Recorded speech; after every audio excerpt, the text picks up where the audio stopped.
first time we came here. Oh, Paimon remembers! Nahita's consciousness had been trapped by the doctor, but we followed the clues she left behind to help her. So much time has already passed since then, and it seems Sumeru's changing for the better now that Nahita's in charge, right? Paimon just hopes this peace will last a long time, and then Nahita won't have any more new problems to deal with. Yeah, guess you're right. We somehow always find ourselves right in the thick of it. Who knows what will happen next? Come to think of it, maybe it's all because of you. Maybe you're just a magnet for trouble.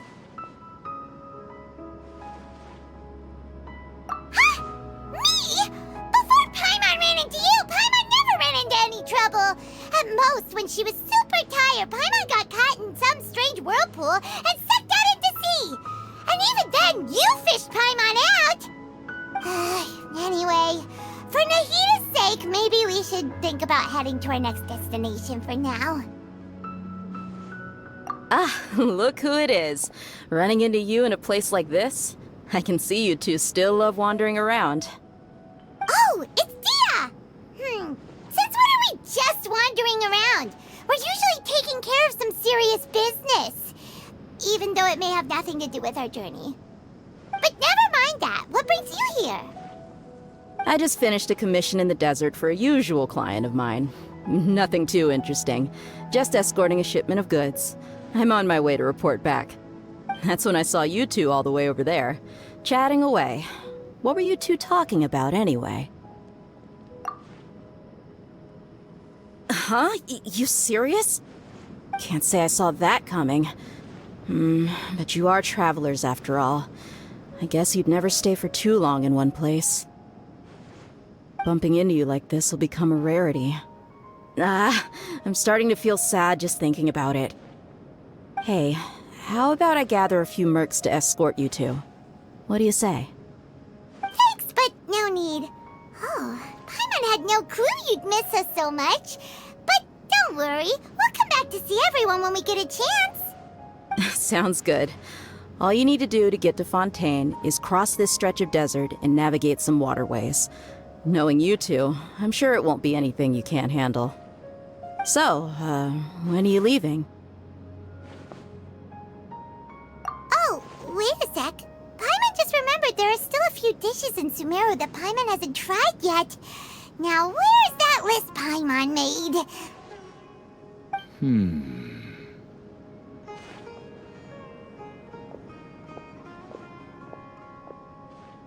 I see.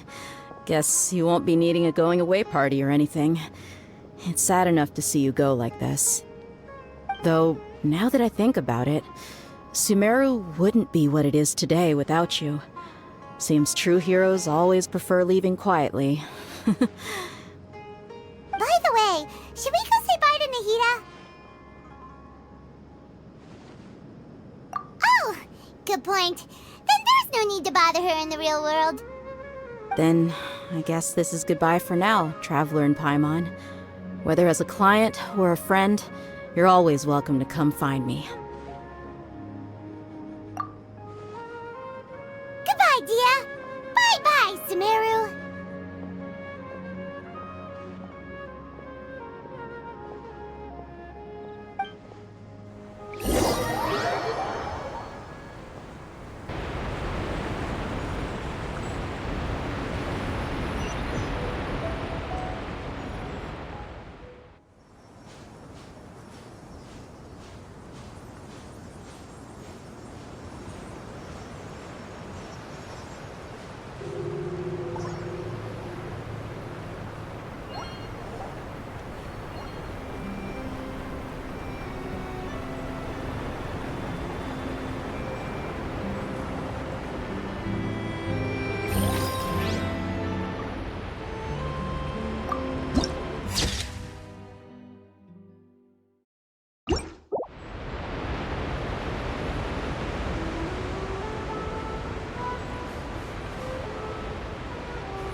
Fontaine's port.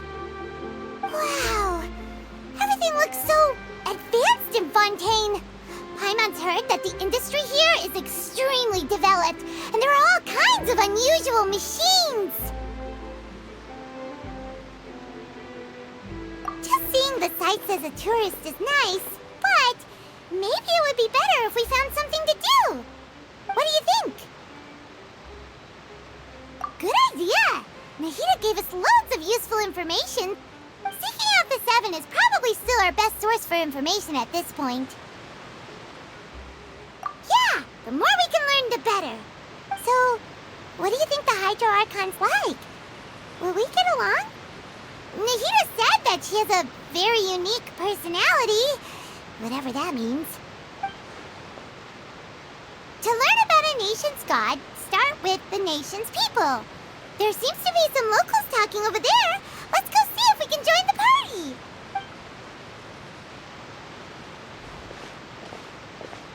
party. If you ask me, it's a tragedy how things ended for him. Clearly, he was a pretty decent person. Yeah, I didn't expect that kind of ending for him.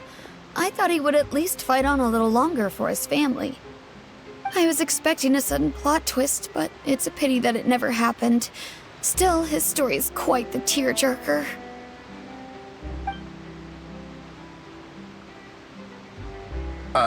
Excuse me. Can I help you two? I couldn't help but notice you standing here listening. Hi. We're travelers new to Fontaine, and we had something we wanted to ask, but you seem to be really busy talking about some kind of play, so we didn't want to interrupt. Play? Oh, no. We're talking about something that really happened. In fact, it's a case that was just heard a few days ago. Really? Like, a real trial? But the way you were talking about it and the words you used just now made it sound like some kind of story. Well, good tales are often based on true stories, aren't they? And what you see in reality may also be someone deliberately putting on an act while harboring ulterior motives. Whether something is true or not simply isn't that important. The main thing is whether the story being acted out on the stage is splendid enough. Oh, but it looks like you're not from around here. You probably don't know that the Fontaine Court of Justice is called the Opera Epiclese, or more commonly known as just the Opera House. But, shouldn't court cases be treated a little more seriously than that? Not to question Fontaine's way of doing things. It's just that putting someone on trial is usually a very serious thing. No worries. Other visitors to Fontaine have wondered the same thing. You could say that we just don't want to waste the moving stories behind those cases. And as for your worries about whether the cases are treated with due reverence, we have the absolutely just and honorable Chief Justice Neuvillette, as well as the Oratrice Mécanique d'Analyse Cardinal, a machine created by the Archon. Between the machine and the Chief Justice, false charges and injustice are a thing of the past now. Oratrice? Is it some kind of machine, too? Oh, Paimon's curious. We should check it out if we get the chance. Wait, Paimon almost forgot to ask you our question. Do you know what we should do if we want to meet the Hydro Archon? Oh, that's easy. Just go to the Opera House. Lady Farina practically lives there. You could definitely say it's her biggest passion. I think what they mean is that they wish to speak with the Archon personally. In that case, I'm afraid it's going to be a tad more difficult. You'll have to make an appointment well in advance, and it'll depend on whether or not she has any time slots available. Huh. Is the Hydro Archon super busy taking care of official stuff? Wait, didn't you say that she's always at the Opera House? No. Lady Farina seldom takes an interest with the nation's affairs. The reason it's difficult to make an appointment is simply because she's incredibly popular. That's right. After all, she is the Archon. Though she may tend to get a little dramatic from time to time, people can't get enough of her. Huh. First time Paimon's ever heard of an Archon being described that way before. Wait! Paimon gets now! The Hydro Archon is kinda like a big celebrity here, right? Yeah, I suppose you could say that. Perhaps you could even say our mascot. Hang on. This is still Fontaine's Archon you're talking about. You should show some more respect. Yes, you're right. I guess I should at least try to be a little more respectful in front of visitors. Otherwise, I might get arrested and find myself face to face with Monsieur Neuvillette. Come on. Sure, there's a lot of laws here, but nobody's going to be arrested for saying something disrespectful about the Hydro Archon. Alright, I think we get it. Thank you! At least we now know that we can find the Hydro Archon at the Opera House. But who knows how long making an appointment will take?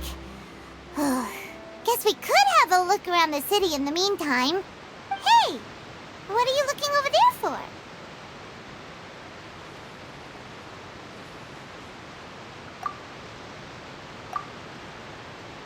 Huh. Maybe something's the matter. She isn't going to jump into the water, is she? Maybe we better go check on her.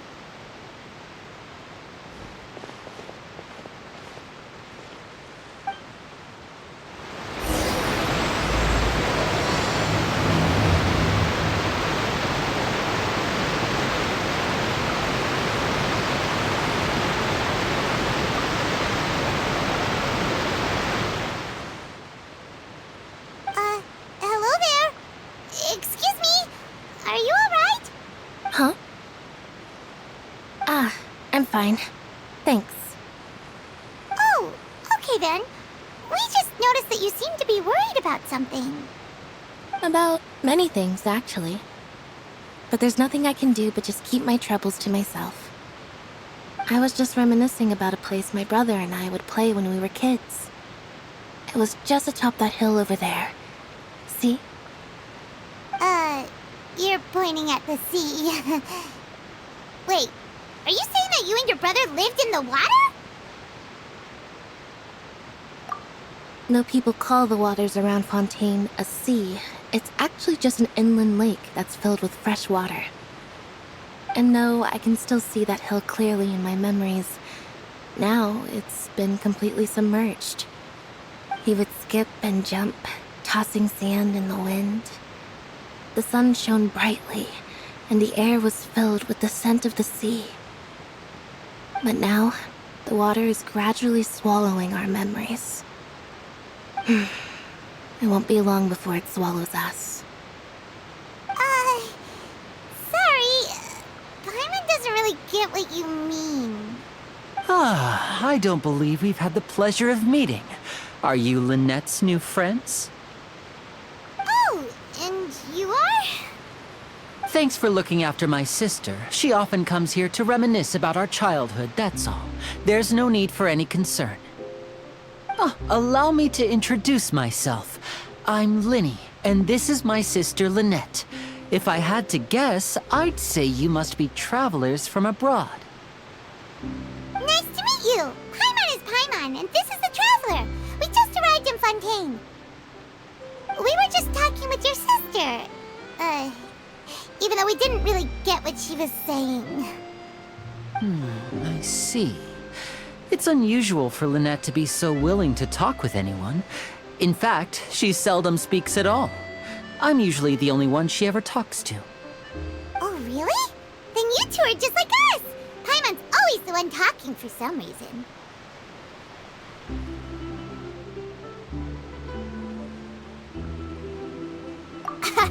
So that's how you think it is? I also think my brother can be too talkative at times. Seems you were right, Paimon. We are quite similar. So, what did Lynette mean just now when she said that the water is engulfing your memories, and that it won't be long before it engulfs you too? Oh, that. It's from a prophecy that's been circulating in Fontaine for some time now. Well, I suppose prophecy isn't exactly the right word, because that implies a certain amount of uncertainty. There's no doubt about what's happening in Fontaine now. Where to begin?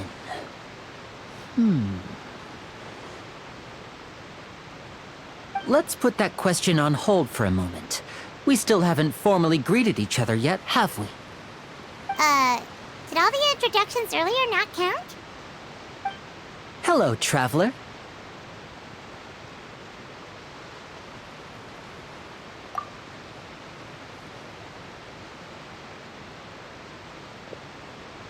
And hello, Paimon. Hey! Why didn't Paimon get a handshake? You're not poking fun at Paimon, are you? Please, don't take offense. Just consider it a sort of etiquette we have here in Fontaine when making new friends. You should remember it. It might prove useful. Oh, all right then. Well, Paimon's just happy to have a local friend now. By the way, we were just getting ready to go to the Opera House to meet the Hydro Archon. Would you be able to show us the way? So you're going to see Lady Farina? No problem at all. In fact, I was planning to go to the Opera House later myself. I'll gladly take you once I finish things here. Please follow me.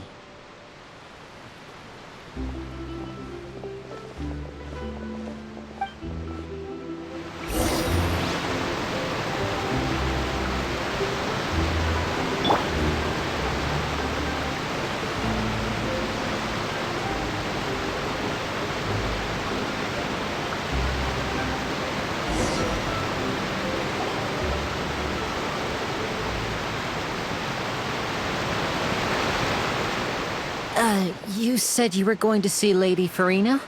Well, it seems Lady Farina has come to see you.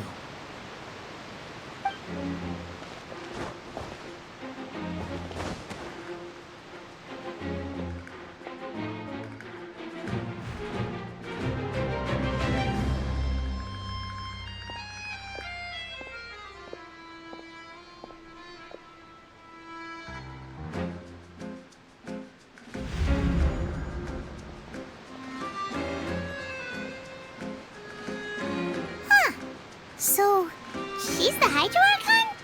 But how did she know we were looking for her? My dear people, rich and poor, those with cup in hand and those with nothing at all, raise your glasses in celebration! If you don't have one, then just raise your hand in lieu.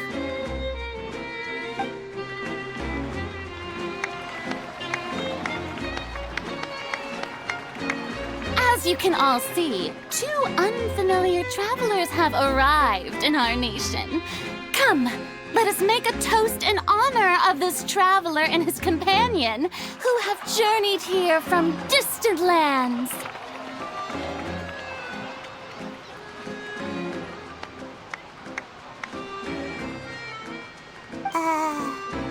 Is she talking about us?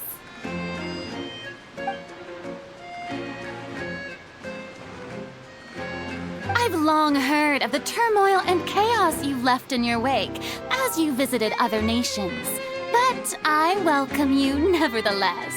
No, I have come to receive you personally.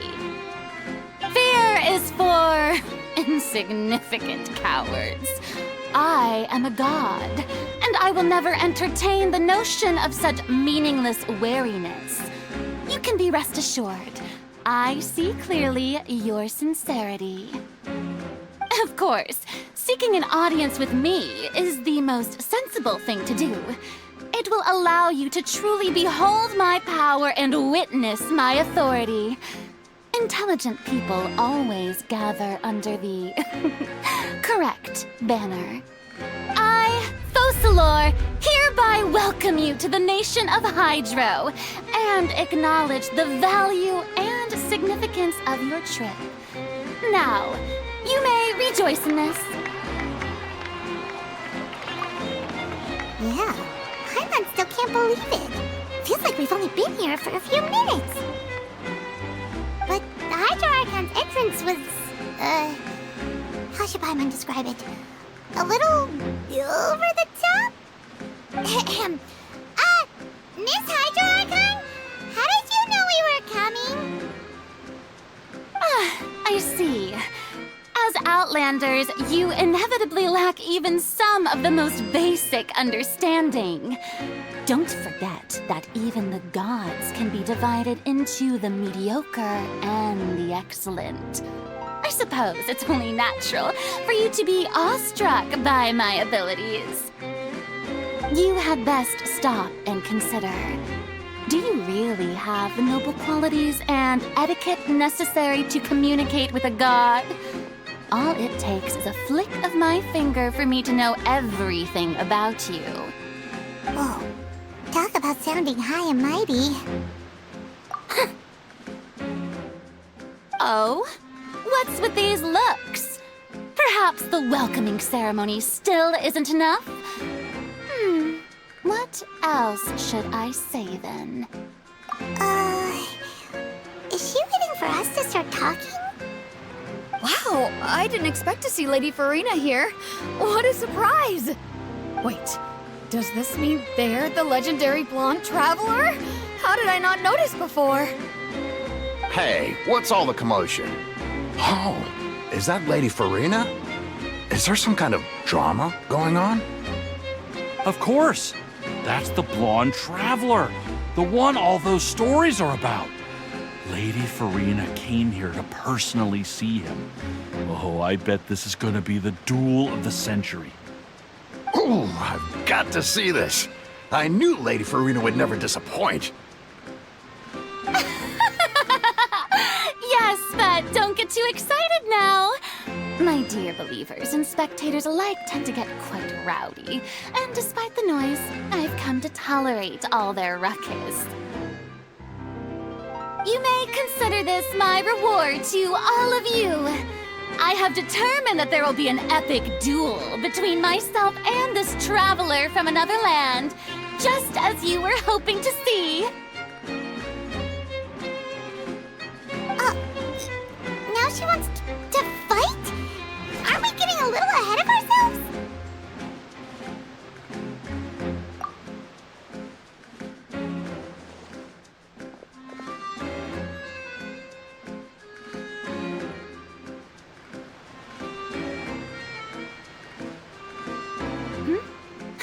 Are you not afraid? Might I remind you that this is a duel against the divine? What are you trying to do, traveler? Provoking a god in front of her people? Stand down, Clorend. I admire his bravery. Few have the courage to draw their sword against a god. He is obviously a true warrior.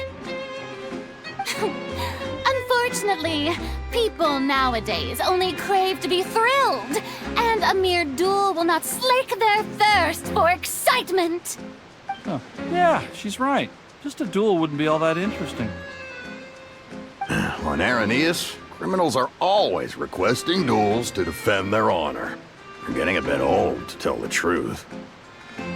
You see. Then, as the god of justice, I shall face this traveler in another kind of duel. A duel in court! All right! Now that'll be worth seeing! Right. This is Fontaine, after all. Such a grand opera house, it would be a pity not to use it. Why do you care so much about the crowd's reactions? Seems you've spent a little too much time in the opera house. Besides, how exactly do you plan to have a duel in court? You mean you're going to put us on trial?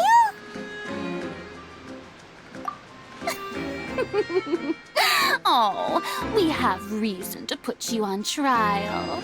It's obvious, isn't it? According to Fontaine law, no one is permitted to release any flying objects within Fontaine city limits during the first 3 days of each month. You are clearly guilty of violating this law, no?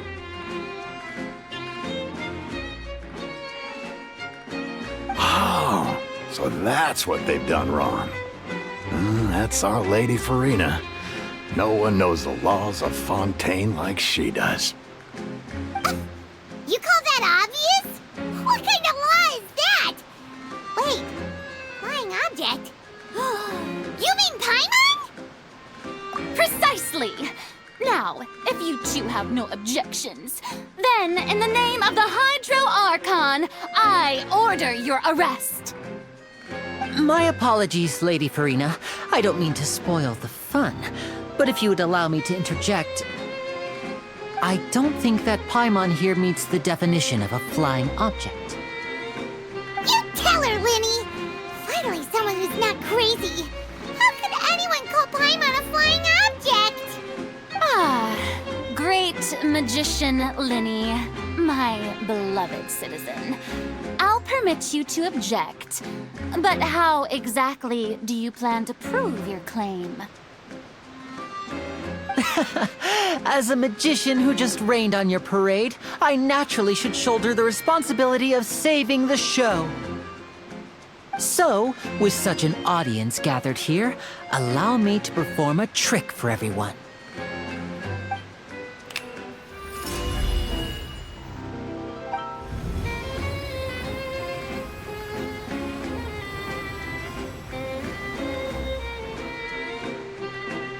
Ta-da! What's that on Paimon's back? Hey, when did you do that?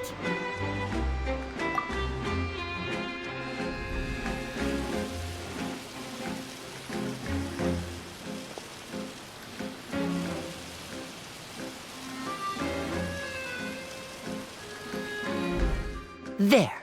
As you can all clearly see, Paimon should be classified as, well, something like a balloon. This rope has been in the Traveler's hand all along. It was just that no one could see it before.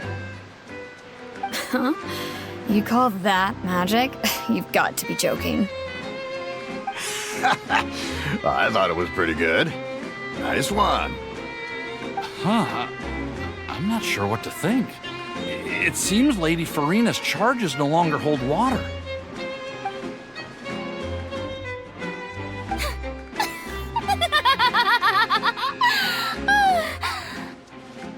Amusing. Very amusing, Linny. Just the sort of unexpected twist that I enjoy. With you here, today's performance can finally be called complete. Performance? You see all this as a performance? In which case, consider the matter of your trial resolved. The god of justice will not bring charges against an innocent person. But when there are valid grounds, I will not only judge travelers from abroad, but even the gods of other lands. I look forward to seeing your upcoming performance at the Opera House, Mr. Linny and Miss Lynette. That's enough for now. Toodaloo!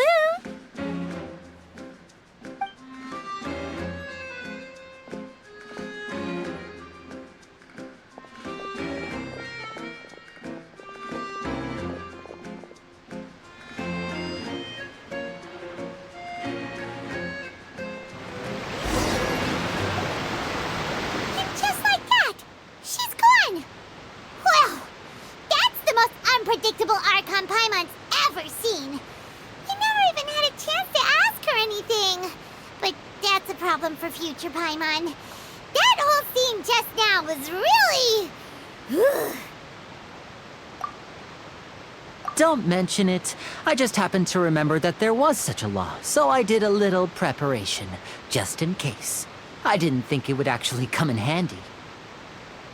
So, now do you see what kind of god Lady Farina is? She can be a bit confusing at times, but she is still amenable to reason. Anyway, Paimon had no idea you were a magician, Linny. It sounded like you'll be performing at the Opera House, right? I just know a few simple tricks I use to make a living. Lynette is my assistant. It will actually be my first time performing on the most prestigious stage in Fontaine, the Opera House. But isn't the Opera House where criminal trials are held in Fontaine? When there are no public trials being held, the Opera House hosts a variety of other performances. To the people of Fontaine, the line between a trial and a performance can be a little blurred. And speaking of performances, I would be remiss to forego this opportunity gifted by fate. Might I invite the two of you to see my performance? My brother's always excited to make new friends. Oh, sure. We don't really have anything to do now, and we wanted to go to the Opera House anyway. Splendid. In that case, why don't we go together? I'll show you the way. I just have something to take care of first. You really mean it? Then I'll take you up on your offer. This is a magical item known as a magic pocket. Perhaps you can help me distribute them to the people here. Huh? What are they going to use it for? About that... You asked me before about the prophecy, right? Let me start by telling you a little more about what it entails. I'm not sure exactly when it began, but a prophecy has been circulating around Fontaine. It says that every person in Fontaine is born with sin. No matter how the Nation of Justice holds trial after trial, this sin cannot be absolved. Until one day, the water levels in Fontaine will rise, and the sinful people will slowly be drowned.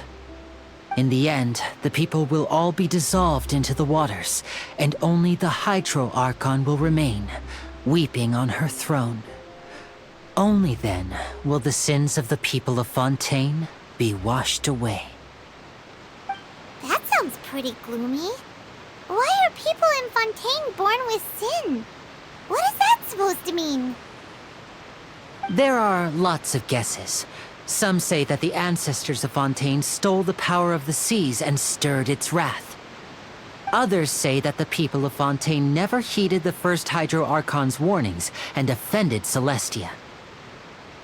But here in Fontaine, evidence is what matters. There hasn't been concrete evidence for any of these claims, so they can only be regarded as conjecture. If even the people in Fontaine don't know what sin they committed, wouldn't it be better just to ignore the prophecy completely? Why bother feeling guilty all the time? That's exactly what the people did at first. But in the last few years, the water levels in Fontaine have actually started rising.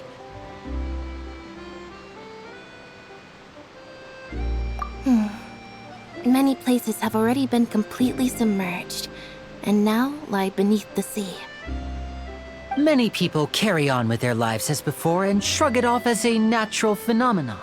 But my family and I think that the people of Fontaine shouldn't ignore the possibility, which would end up sentencing them to death.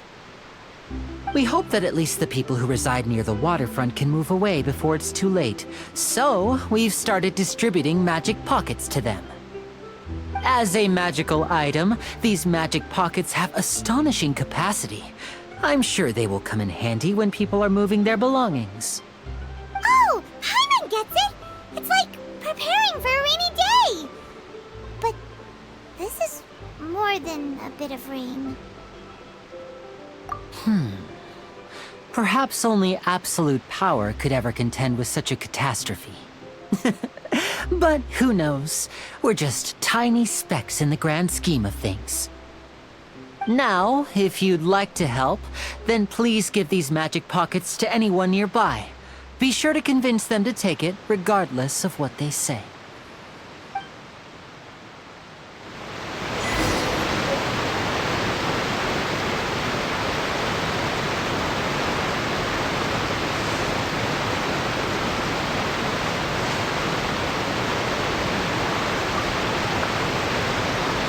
What's this? So you also believe in the prophecy. Keep it. I won't have any use for it. What? You mean you don't believe in the prophecy? No, I believe in the prophecy. But I also believe in another story.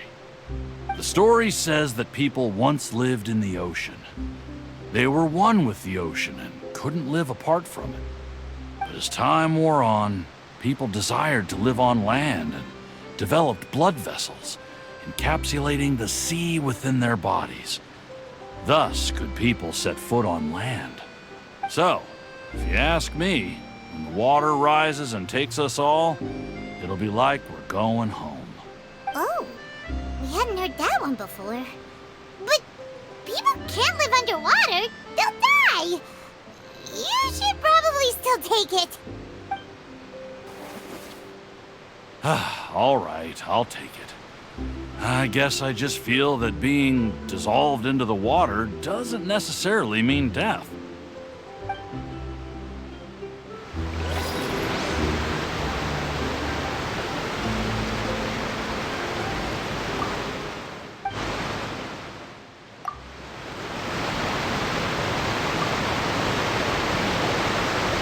So you're the blonde traveler that everyone's been talking about. My apologies for not recognizing you earlier. Oh, a magic pocket? Seems you really thought of everything. I guess it's better to prepare for the worst and hope for the best. Thanks. Please, also thank the magician on my behalf when you get the chance.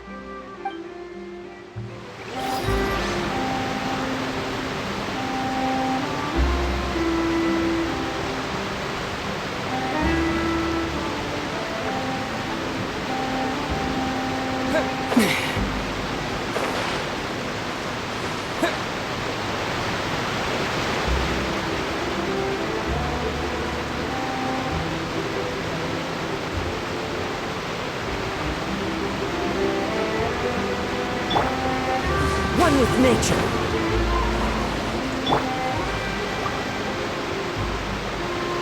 Huh? I don't want that thing. Way I see it, if the prophecy's true, it's still gonna be a long time before the water can cover everything. Life is all about living in the moment. What use is there in worrying about the future all the time? We'll cross that bridge when we get to it. You should still take it. You never know when it'll come in handy. Oh, all right, fine. Thanks. It's just that if I start moving, that means I've already given up on the life I have now.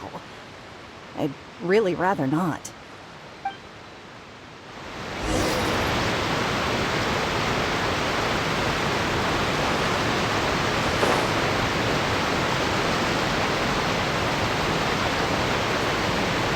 Oh? You already handed out all of the magic pockets? That was fast. So, what did people have to say? I bet you heard some, interesting opinions. Yes, but that will change once disaster strikes.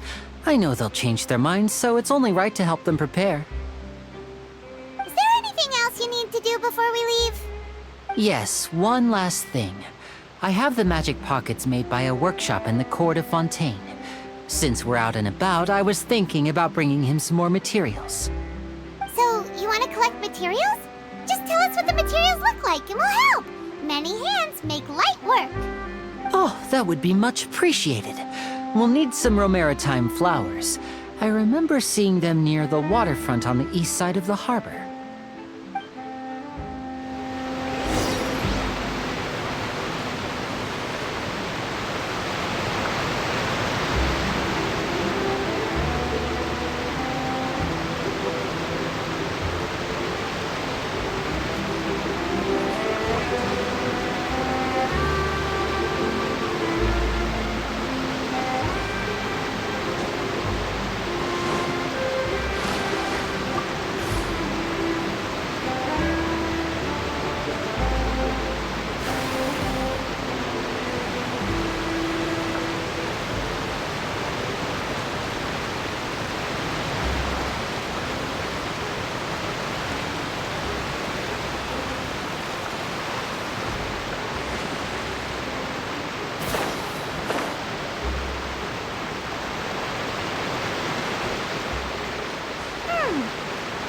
We have to use Hydro to collect Romaritime flowers.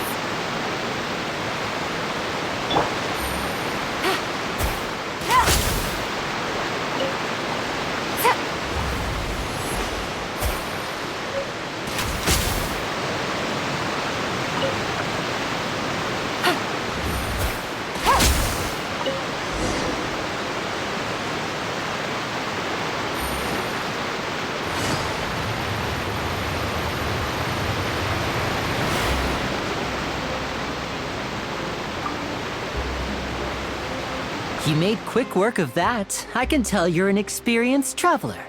I've also finished collecting a few here. Maybe next time you'll feel like helping too, Lynette. No way. I'm in power-saving mode today. Otherwise, I fear I may not have any energy left for the performance at the Opera House. Fine. Though the performance is still a long way off. Now that we're finished here, we should get ready to head back to the Court of Fontaine. So, we're going to the Court of Fontaine before we head to the Opera House? Good. Paimon wants a tour of Fontaine's largest city and try...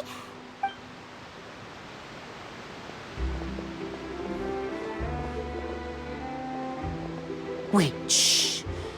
Have you noticed that person over there? The young girl. Huh? What's wrong with her? Paimon didn't notice anything. She's obviously a thief. Magicians and thieves practice similar methods. We divert attention, and a distracted audience is one that won't discover what you're really doing. Watch her movements carefully.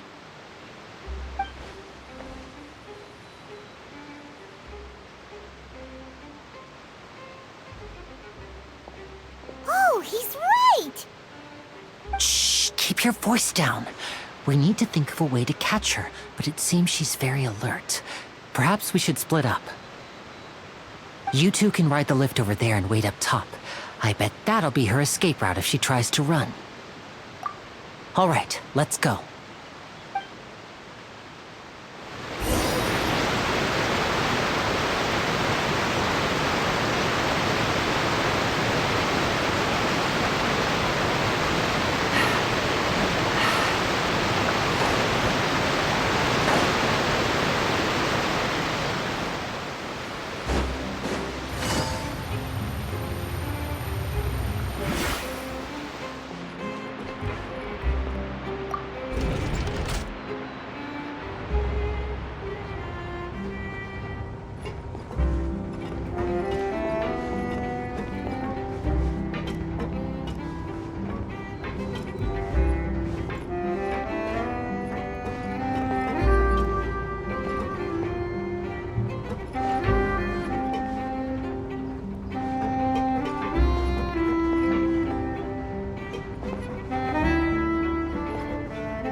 This is the spot where Linny wanted us to wait.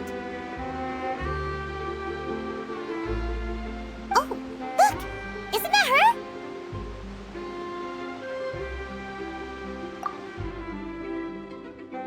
Oh no! Did she notice us? She started running the other direction!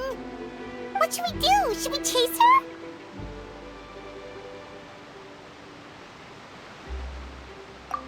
You're right.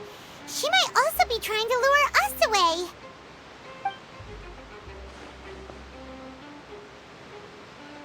Nothing's happened for a while now. Paimon wonders if Linny caught the thief.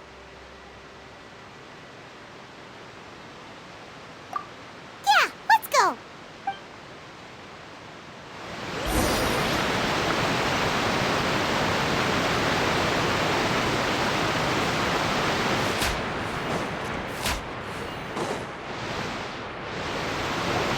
Are you sure that's all she took? You should check to make sure you're not missing anything else. No, that was all. Oh, I can't thank you enough. I didn't notice a thing earlier. Anyway, I should be going now. Thanks again. Oh, were you returning what the thief had stolen? That's right. Pity I wasn't able to catch her. She distracted me by dropping the thing she stole on the ground.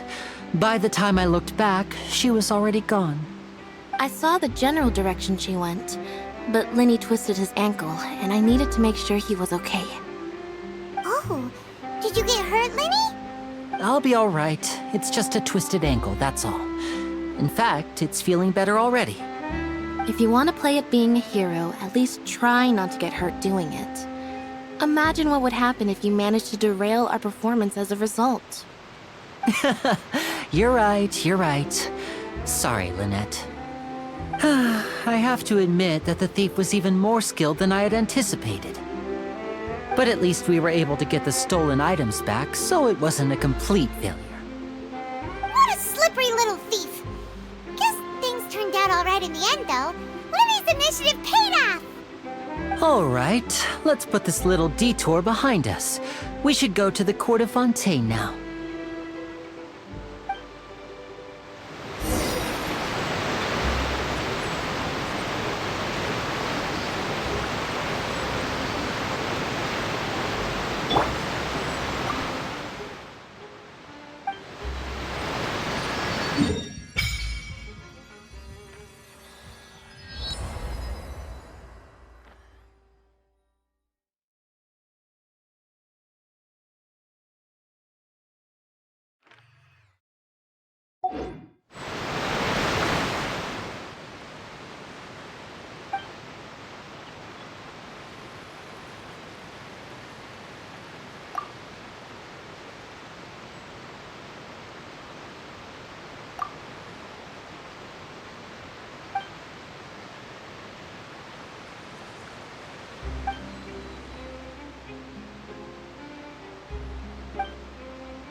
This thing to go into the city?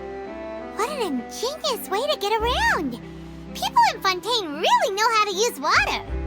This is an aquabus. It allows people to travel between several key locations around Fontaine. It's pretty convenient, but the ride can become a little dull after a while. The scenery is always the same. That's why it's better to travel with friends. So you mean it's still boring even when I'm riding with you? No, that's not what I meant. It's just that, well, you don't really talk that much. Besides, it doesn't really feel like a real trip when it's just the two of us. It's the same as being at home.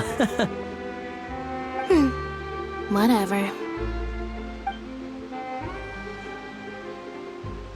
Guess that's what it's like to be an older brother. It's about time for us to leave. Let's get on board.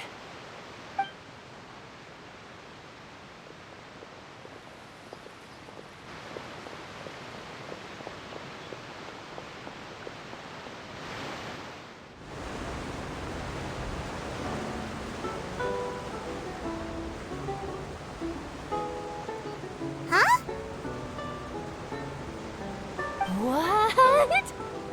Traveler! Paimon! Charlotte! Oh, I never guessed I'd bump into you while riding the Aquabus. In the story of my life, this is big news. What are you doing in Fontaine? I didn't hear anything about you paying us a visit. Yeah, it's quite the coincidence, but as travelers, we're always on the move. It's not surprising that nobody knew we were coming. Though we still have no idea how the Hydro Archon knew about us. Oh, let Paimon introduce you to our new friends! Oh, no need for introductions, Paimon. I would recognize the great magician Linny and his assistant Lynette anywhere. I wouldn't be much of a reporter if I didn't know who they were. It's a pleasure to meet you. I'm Charlotte, a reporter for the Steambird. Nice to meet you. From the Steambird, huh? We've often relied on your paper to promote our performances.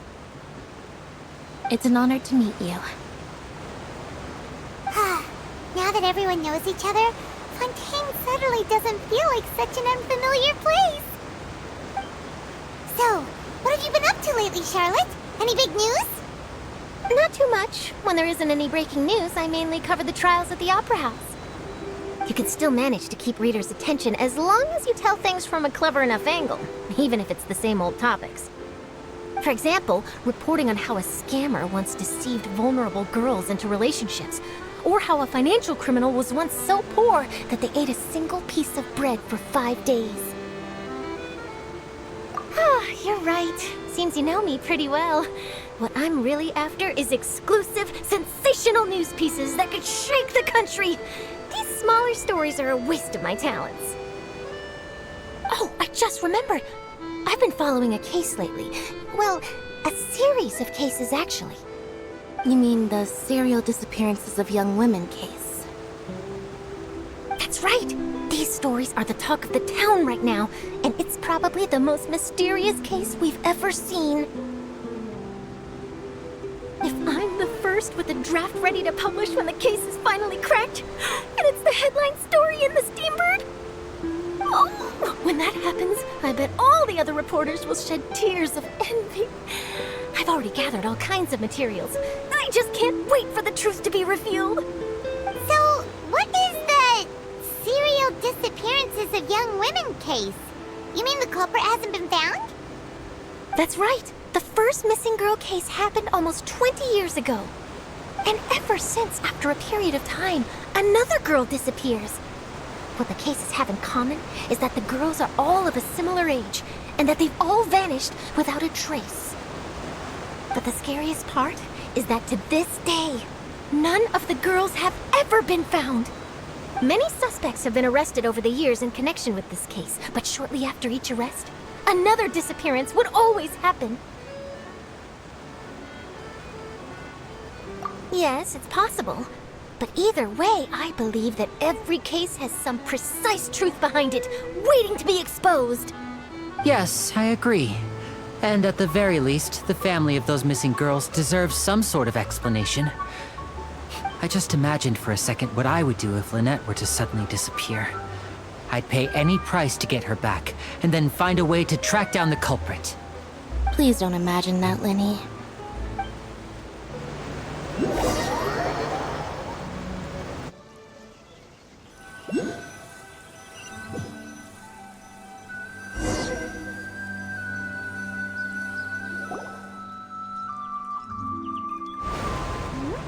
Hey, we're almost there! Look!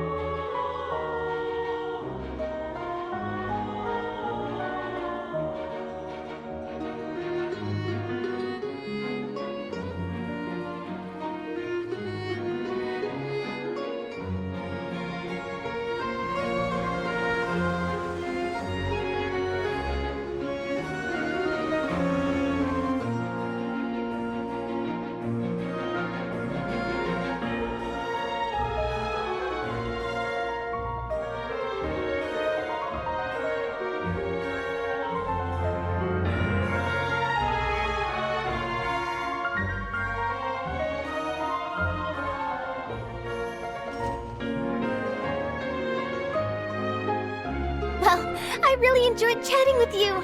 Life should be full of pleasant little surprises like this. Yeah, us as well. The ride went by too quickly. I have an interview to get to. I should get going before I'm late.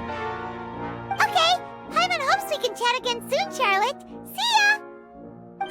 Bye now. Oh, be sure to stop by and see me at the Steambird when you have time. What a tough job. Always running around and interviewing everyone. Well, where should we go now? If you don't mind, how about we stop by my home first? Besides, I still have all the materials we collected. Sure, we wouldn't mind at all. This city is so huge, Paimon wouldn't know where to start anyway.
This is our current abode. Ah, Fremine, you're home. Where did everyone else go? I have some new friends that I would like to introduce. Oh, they all just went out a moment ago. I see. Everyone is getting busier now that Father will be returning soon. I suppose that can't be helped.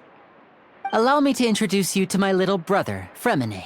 He is a phenomenal diver. Hello. Nice to meet you. Paimon is Paimon, and this is the Traveler. Oh, you sound very proud to have a diver as a brother, Linny.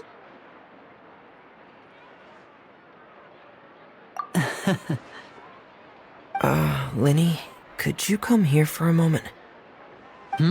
What is it, Fremine? Do you have something to tell me?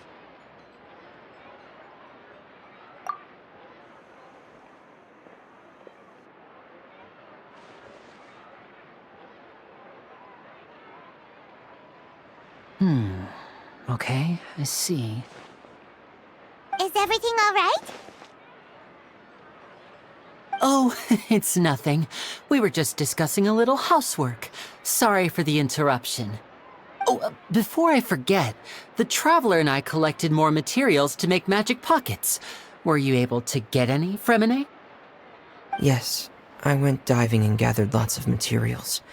I was about to give them to you. That's our Fremine, always quick with the underwater work. All right, I'll take these to the workshop.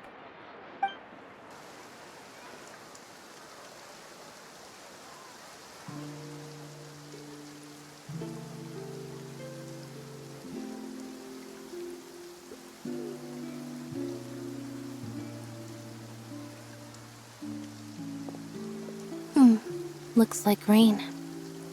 Oh, you're right. But wasn't it clear and sunny just a moment ago? Fontaine's weather sure is weird. I'm afraid that's just how it is here. It often rains on days where there are trials being held in the Opera House, but don't worry, it'll clear up soon enough. What's wrong, Fremine? There's a legend about the rain that I tend to believe. It's said that a dragon of water once resided in Fontaine. Though we don't know where the dragon went, every time it weeps, the skies will cloud up and pour out rain. When I was a child, My mother told me that if I wanted to go outside and play, I should yell toward the sky at the top of my lungs. Hydro Dragon! Hydro Dragon! Don't cry!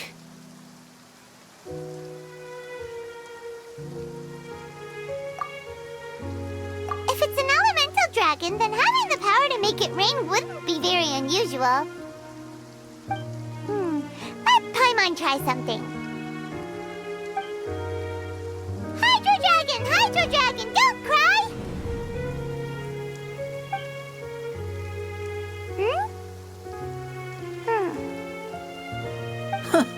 Doesn't seem to be of any use. It is just a legend after all. You know, you might be a more popular magician if you understood the concept of romanticism. Or could at least play along. Sorry. It might be because we've never met the Hydro Dragon. Perhaps it can't be comforted by the words of strangers.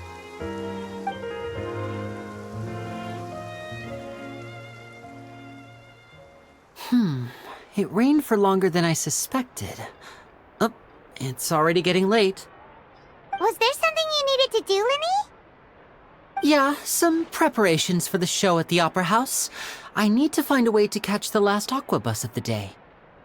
On the day of the performance, just ride the aqua bus to the island of Aeneas.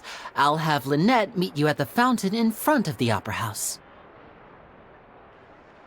Oh, are you leaving now? What is it, Fremine? I'm in a hurry. Oh, I get it. You feel nervous delivering the materials for the magic pockets, is that it? Perhaps we could trouble the Traveler to help us take these materials to the Beaumont workshop and deliver them to the owner there? I'm afraid that Fremine can be quite introverted, and the boss there tends to be pretty talkative. Fremine has always been a little afraid of her. No trouble at all! Don't worry, we're on the case! Sorry for the inconvenience. I'm quite useless when it comes to such tasks. I'll think of a way to make it up to you. Oh, no need. This will be a walk in the park for us.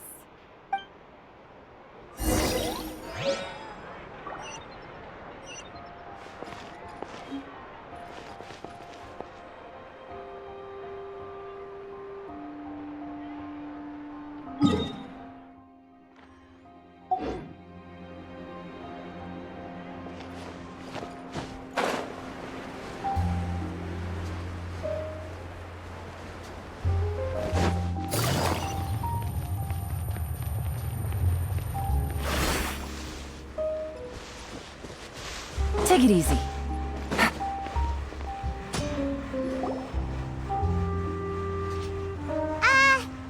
Hello? Is there anyone here? Oh, hello there. New customers? Looking to buy, or do you need something made? Or perhaps you're just looking for a chat with me. Oh no, we're just here to deliver some materials. Here they are. They're for making... what were they called again? Ah, these must be for magic pockets. I could tell right away. I've already made several orders worth now. No need. They've already prepaid several batches worth. When they told me what they'd be using them for, I even offered them a discount. But they insisted on paying the full amount, saying that I had a business to run. It seems both their hearts and their pockets are made of gold. Whoa. So, is Linny actually loaded? I can't say for sure, but who knows? Maybe there's good money to be made being a magician in Fontaine. Hey! Is this machine what you use to make stuff here? It looks really advanced. Why use your hands when a machine can do the work? It would be a waste not to use the latest technology, and wasting is a kind of crime. But where does a big machine like that get its power from? Well, it's a little complicated. I'm not sure I can put it in layman's terms for you. But basically, everything we usually use here in the city is powered by indemnitium. It's a type of energy that's produced from trials. Huh? How can trials produce energy? Well, I'm not completely sure of all the details myself, but basically, When a trial is in session, the Oratrice Mécanique d'Analyse Cardinale harvests people's belief in justice and converts it into energy to be used all around Fontaine. So that's what its other function is? Paimon heard that the Oratrice was created by the Archon to make judgments. But Paimon still doesn't get it. How could something unreliable like people's beliefs be turned into a stable power source for these machines? Oh, yeah! So that means the Hydro Archon relies on the machine to take the energy created by belief and turn it into power for all of Fontaine, right? Even though I've never heard anyone really put it that way before, it sounds like it makes sense. Besides indemnitium, we have another type of energy called pneumosia. It isn't produced by the power of the Archon, but it is unstable by nature. Even now, it still cannot be widely used by civilians. I thought I'd find you hard at work, but here you are chatting the day away. Since you're already talking, I'm sure you wouldn't mind a few words with me. You again? Didn't I already promise you that I'd have the more I owe to Confrérie of Cabriere by next month? Why are you hounding me now? Yeah, but how do we know that you won't go running off by the end of this month? I want 50% today. Wait, no, 70%. Huh? You... Seems business isn't so great for the workshop. We've already finished our job and delivered the materials. Maybe now's a good time to leave? Hey, hold on! Before you go around trying to collect payments, why don't you settle your own debts first? If Confrérie of Cabriere wants to poach clients from Northland Bank, that's fine. But I'm afraid you still owe the bank a hefty sum of mora. So why don't we work things out between us first, before you get back to your little conversation here? You're from Northland Bank. But we said we'll pay everything we owe next month. Why are you hounding me now? Traveler, Paimon! I didn't think I'd run into you here in Fontaine. What are the chances? We're surprised to see you too! What are you doing here in Fontaine? You didn't want to stay in Snezhnaya? Long story short, I've already been in Fontaine for some time now, and honestly, things have been pretty boring. But it seems that fate brought our paths together today. Not only will I have some good friends here now, but ones who always seem to find trouble. Either way you look at it, it seems things are going to get a lot more interesting now. Pretty sure we'd want to avoid anything that you'd find interesting. Besides, our trip here has gone pretty well so far, right, Traveler?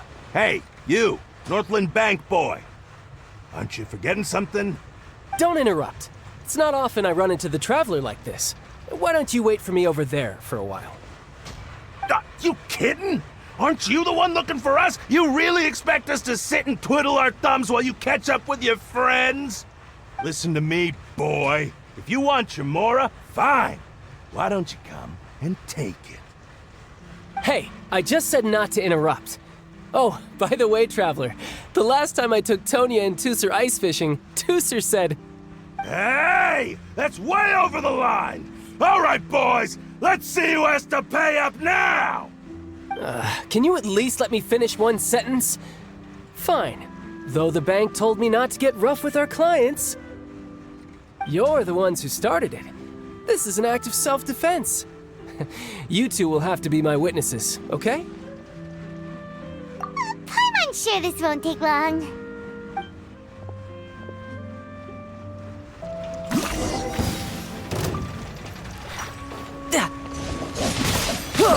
Shouldn't let your guard down.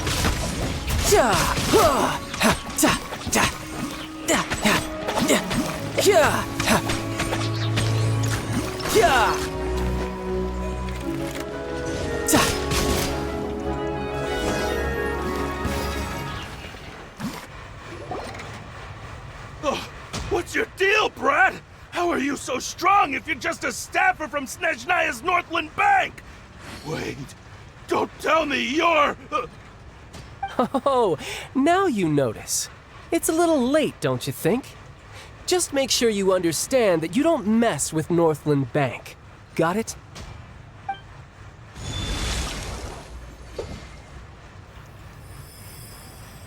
Huh?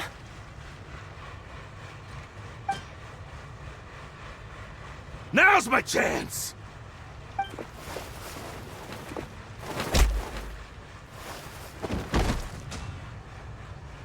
Huh. That was weird.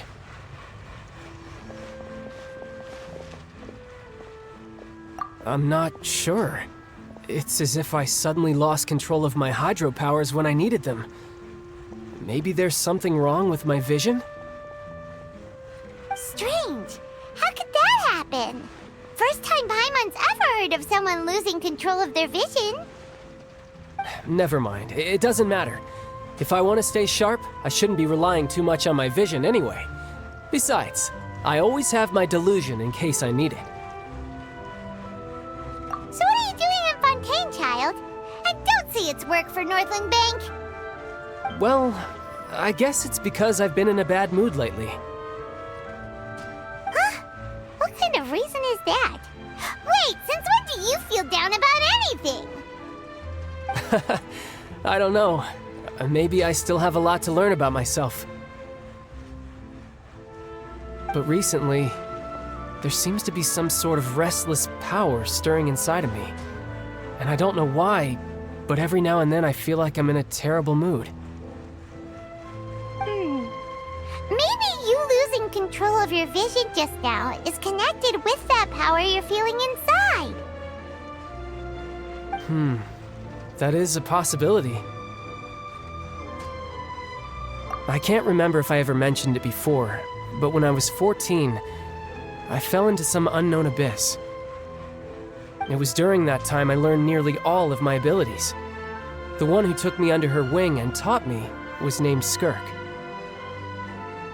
She was always quiet and very mysterious. Nobody knew where she came from or what she had been through, and she was always very strict when teaching me combat techniques. One time, I asked her why she was willing to take me on as an apprentice.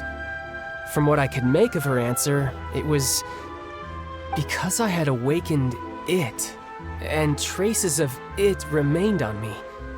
She said that all my combat training would be useful in the future. But what is it? What did you awaken?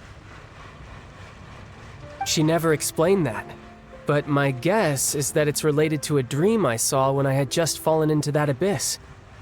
In my dream, I was in the deepest depths of the sea, and the boundless seabed was all around me. But in front of me appeared a whale that was so massive, I felt like I couldn't breathe. A whale? Oh, that sounds familiar! When we fought against you before, you summoned a huge whale that seemed to leap at us. Is that the one? That's just an abstract form of a whale that I create using my elemental powers. It takes that shape because the scene I dreamt of the whale has always been stuck in my mind. I'll never forget it. So you used the whale as inspiration for one of your moves? Huh. Seems a little twisted to Paimon. So why don't you just go ask your master? Maybe she knows the answer. You make it sound so easy. Ever since the incident I experienced there, I've never stopped searching for Master Skirk and that unknown abyss. But it's been years now, and I've still found nothing. There isn't even a trace of the place where I remember falling into the abyss. Oh, it sounds like some kind of ghost story. Yeah, I'm out of leads at this point, but there's nothing more I can do. It seems that strange encounters in this world tend to be elusive like that. Oh, seems the time really flies when I'm talking with you. I just remembered I have somewhere else I need to be, so I should get going. What? More work for the Northland Bank? No, it's more of a personal appointment. Lately, I've been sparring with some of Fontaine's official champion duelists whenever I'm feeling bored. Official champion duelists? You mean it's their job to duel? Yep, In Fontaine, before a criminal goes to court, they're given one chance to defend their honor by requesting a duel with an official champion duelist. The champion duelists are all-powerful fighters selected from among the nation's best, and the duel itself is a no-holds-barred fight with no specified stopping point. So engaging in such a duel is regarded as a symbol of defending your honor. If a criminal manages to win the duel, they'll be acquitted. But if they lose, they'll have no choice but to stand trial. And the worst-case scenario is that you're simply killed in the duel. Though it's rumored that Fontaine has a death penalty, from what I can tell, no one has ever been officially sentenced to death. So really, the only people who opt to duel are those who have suffered a grave injustice in being accused, or those who greatly value their honor. Otherwise, why gamble with your life? So, do many people actually get out of their trials by winning the duel? Apparently, it's exceedingly rare for anyone to actually win. Fontaine probably enacted this system as a way to show that the nation respects the honor of its citizens. Besides, none of the champion duelists are to be trifled with, which is exactly why I was itching to face them as soon as I got to Fontaine. Apparently, the one I'm meeting today, Clorinde, is the strongest of the champion duelists. I had been asking her for some time before she finally agreed to face me today. Well, that's child for ya. Paimon feels like we heard that name somewhere before. Clorinde. Huh. Oh, before I forget, I want you to have this. Huh? Your vision? You're seriously just giving it away? I'm just worried that it could become uncontrollable again. I'd be pretty upset if it got in the way of my duel, so I think I'll be better off without it for now. Besides, I just need you to hold on to it for a short while. I'll come retrieve it when I have some time later. Paimon knows what you're up to. You just want an excuse to come talk to us again, don't you? Whatever gave you that idea? I'll be in touch later.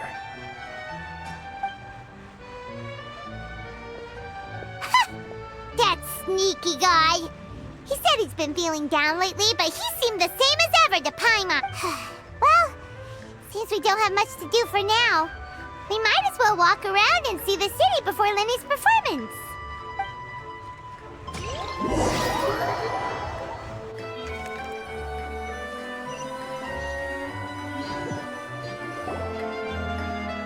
Wow! Who could have seen that coming? The reporter who was barely around for most of the story was the murderer all along!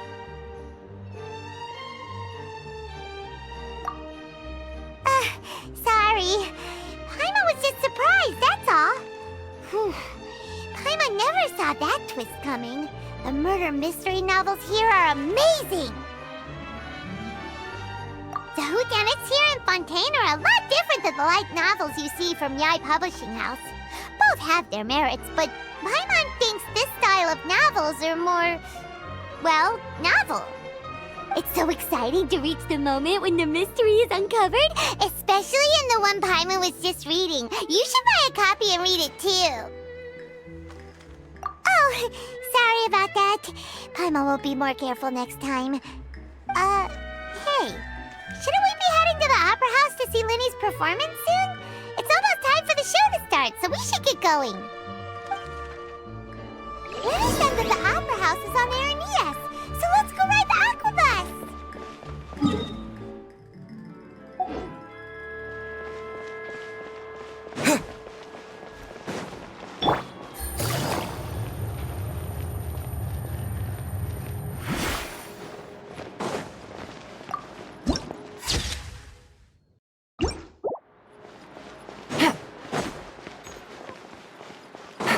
Take it easy.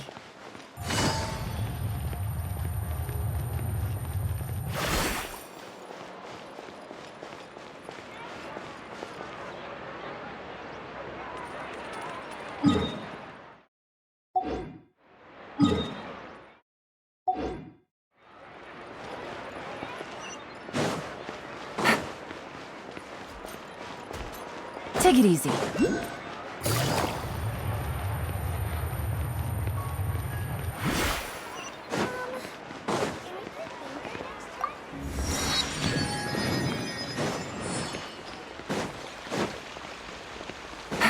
Take it easy.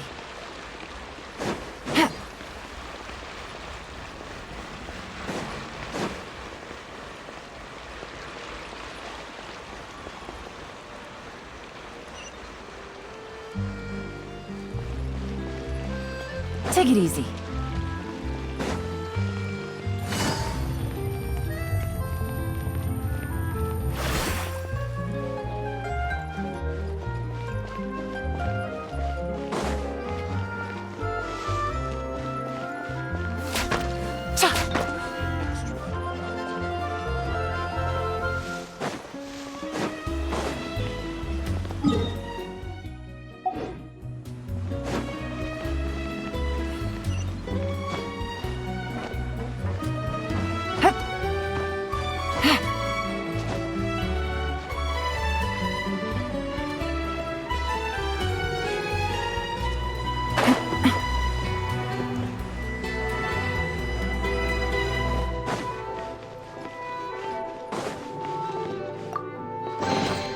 Treasure.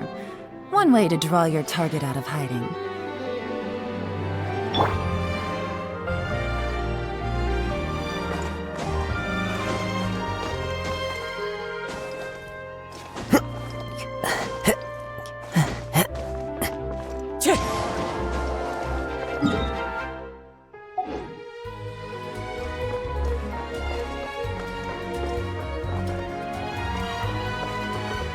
The wind knows me. Follow the wind.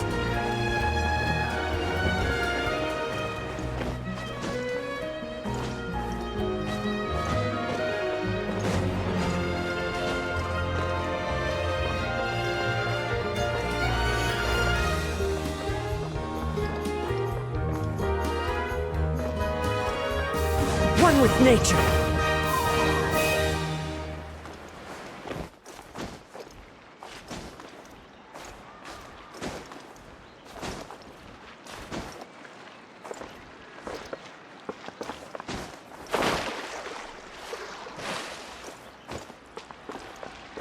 Time to go.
Welcome to the Navia line. I am Elfan. The boat will be departing imminently. Please do not stick your head, hands, or other body parts outside the boat. The Aquabus operator is not responsible for any accidents or injuries resulting from doing so. Also, please remember to buy the Steambird, though I don't read it myself. The destination of the current tour is Erinias. Points of interest worth visiting include the Fountain of Lucine and the Opera Epiclese. If you look to the left in the direction we are currently traveling, you will see the famous Fontaine Research Institute up in the sky. An experiment gone wrong turned new sightseeing opportunity. Human ingenuity truly is a wondrous thing.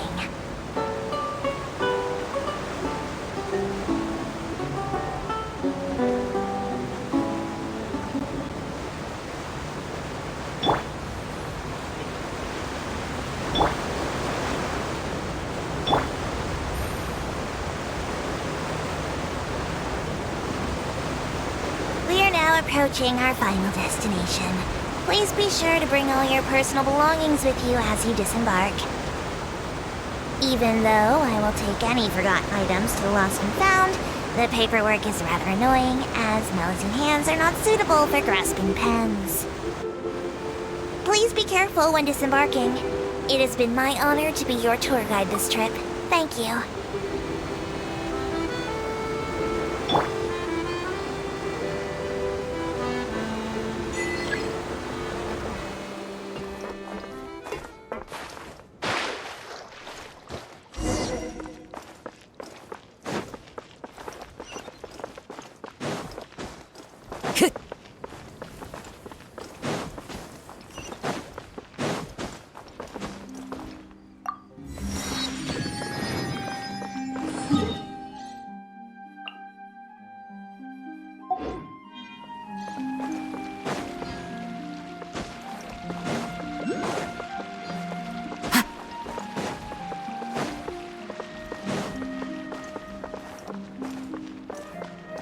Time to go.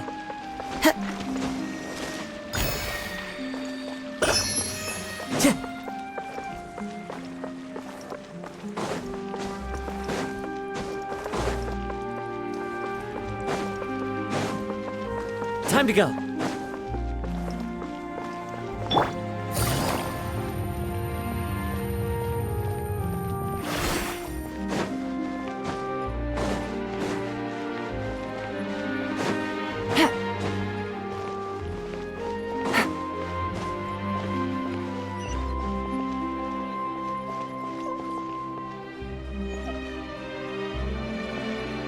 Take it easy.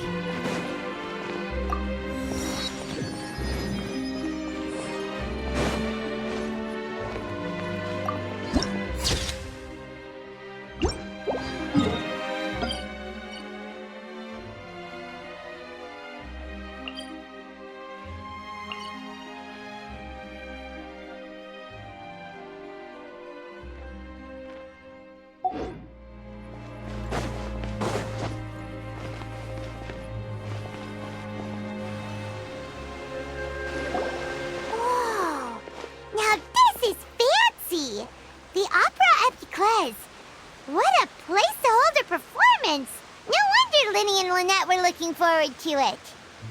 Huh. Looks like there's a lot of people standing around the fountain up ahead. Oh, Archon. Please bless us with a bright and healthy child. We pray. I don't know why you always feel the need to ask so much. I'll be happy as long as our child is healthy and lives a peaceful life. I guess if they're our kid, then there's no doubt they'll turn out smart. Maybe this is one of the customs in Fontaine. There sure are a lot of couples here.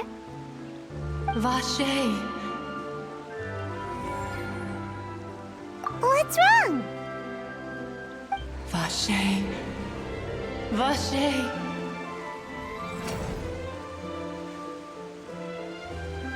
No, Paimon didn't say anything. Are you hearing things? Welcome to the Fountain of Lucine. All the water flowing through Fontaine converges here. It's customary for newlyweds to come here and wish for children. Ah! Lynette! You scared Paimon! Why did you get here? Lenny asked me to wait here for you, remember? Right. What do you mean? There are a lot of people here right now. Hey, you're not trying to scare Paimon, are you? Besides, it's the middle of the day. It's not the time for eerie things. I see. I might be able to tell you something that could help explain the voice you heard. In fact, you might not be imagining things at all. I suspect that what you heard is a result of your hypersensitivity to the hydro element. Others in my family have had similar experiences. It's because of his sensitivity to the hydro element?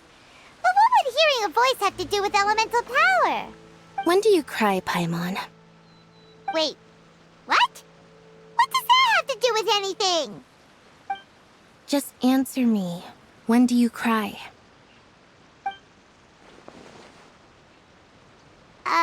When Paimon's really sad? Oh, and when Paimon's super happy. Oh, and also when Paimon's really, really scared. Then you should understand that tears contain your most intense emotions.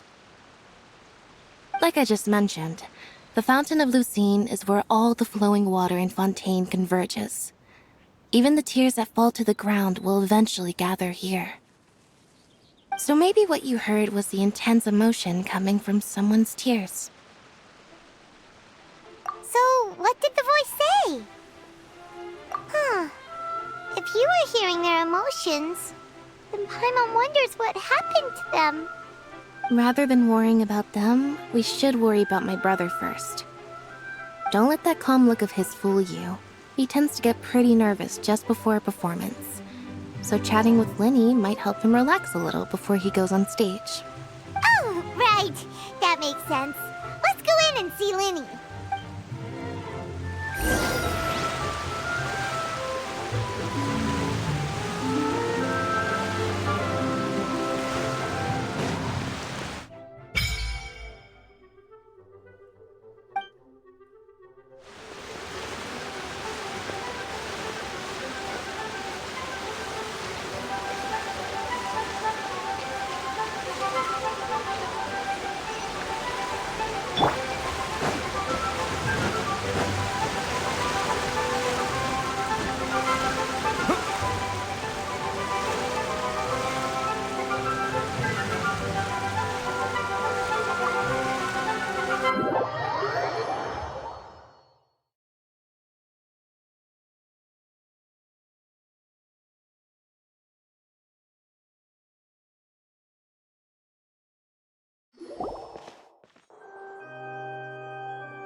Traveler and Paimon, good to see you. I knew you two would come. Are you kidding? We wouldn't miss it for the world. We've been looking forward to it. I can tell, judging by how early you've arrived. But you're actually right on time. The audience still hasn't started entering the venue yet, which means now is the perfect chance for us to take you to the best seats in the house. Wait just a moment, I'll fetch the tickets.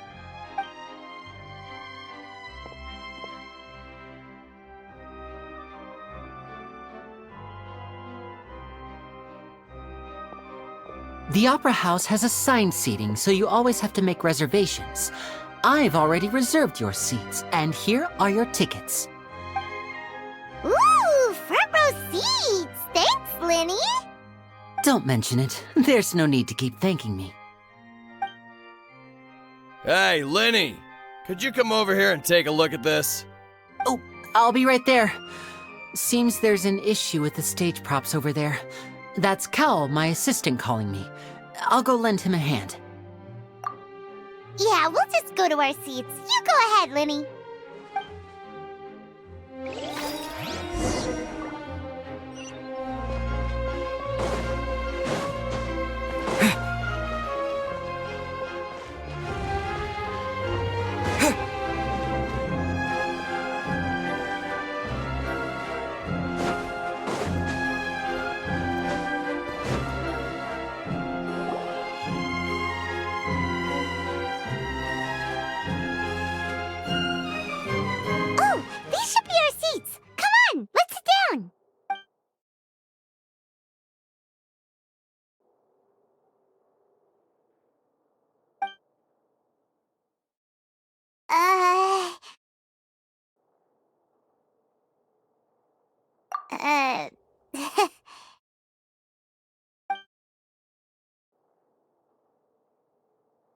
Hey, Traveler.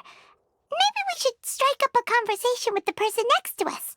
Since we're sitting together and the rest of the place is practically empty still, it's kinda awkward if we don't say anything.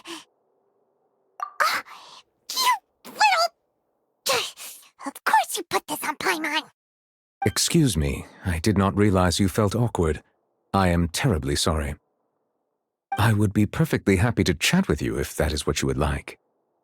Oh, so you heard all of that, did ya?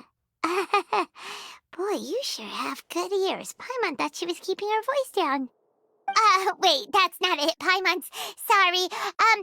Paimon's the one who was being rude, talking under her breath like that. So, let's talk, but, what should we talk about? Oh, Paimon's got it. You're also here early and sitting in the front. Are you a friend of Linny's too? A friend, you say? Well, if Mr. Linny would like to be my friend, I would be more than happy to reciprocate. Oh, so you're not friends with Linny then? Oh, this is getting more awkward by the second. Paimon nearly forgot to make her introduction. Nice to meet you. Paimon is Paimon, and this is the Traveler. We just arrived in Vaudain. It is an honor to meet you two. I have heard of your deeds across Tevat. And as required by proper etiquette, I will also introduce myself. I am... Oh, Monsieur Neuvillette. What an honor it is to have you here to see my show. Ah, Mr. Linny. I should say it is in fact an honor for me to see your performance in person. Wait, Neuvillette? Could he be... I saw you all chatting just now, but it seems you still don't know who Monsieur Neuvillette is. Allow me to introduce you to Fontaine's Chief Justice. That seat is always reserved for him. It wouldn't be too much to say that he's the symbol of justice and honesty here in Fontaine. Whoa! Sorry for being so rude just now. Paimon had no idea you were such an important person. No offense taken. Being Chief Justice is merely what I do for work. Nearly every person has their usual reserved seat, so I'm not so special, really. And by the way, I should probably let you know, even though I would prefer not to, there's someone sitting up there in the VIP seats that has been striking a pose for quite a while now. I believe she is trying to give you a most elegant and impressive first impression. So I think you should take notice of her sooner rather than later, otherwise she may become flustered.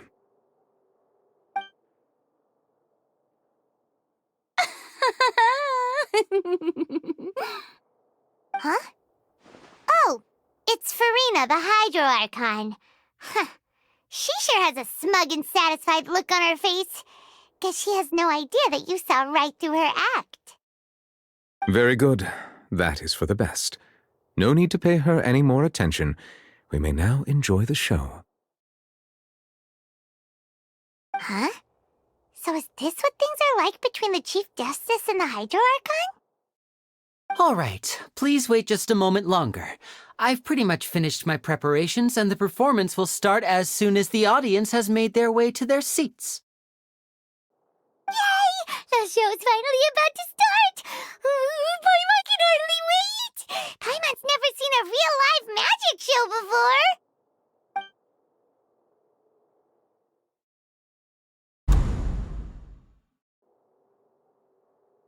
Oh! They're dimming the lights! The show must be starting!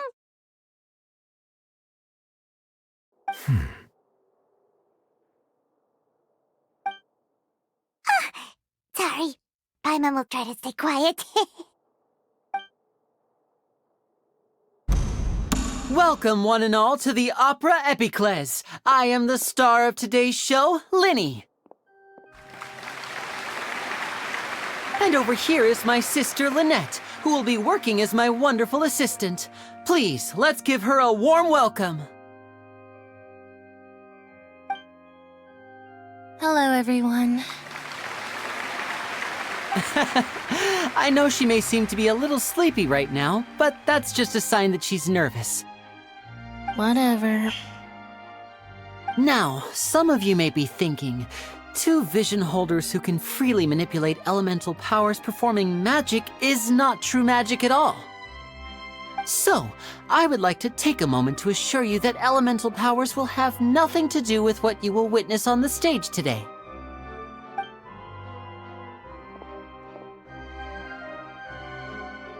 Both Lynette and myself have removed our visions for the show. That way, even the gods won't be able to help us. Oh, good point. That's what makes the show real magic. Now, without further ado, let the show begin. Lynette will now exit the stage to make some preparations. I know you might miss her, but don't worry. She'll be coming right back on stage momentarily. Perhaps in an unexpected way. I'm sure she'll be stealing the spotlight soon enough. Oh, and before I forget, there's one more thing I should say. You never know what can happen in the blink of an eye.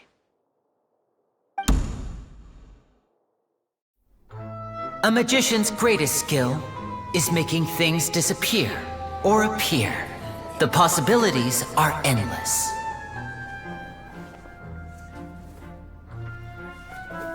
Huh?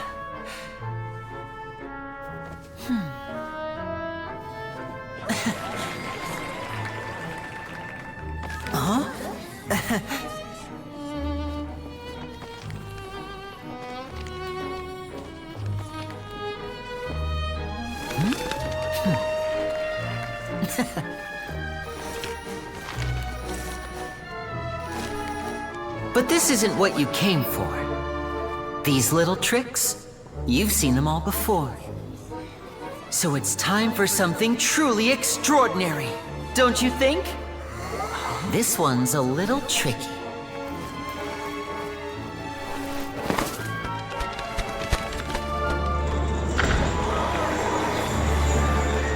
Using this water tank, I shall make my sister vanish completely, right before your very eyes.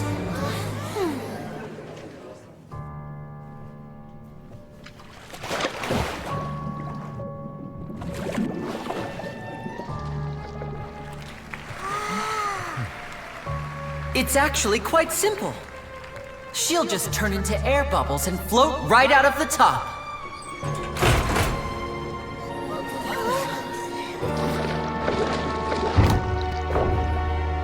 Oh no! I told them to check all the props carefully. With the lid on, even air can't escape. An amateur magician would be getting very nervous right around now. Luckily, it's me on stage, so let me show you what a true virtuoso can do.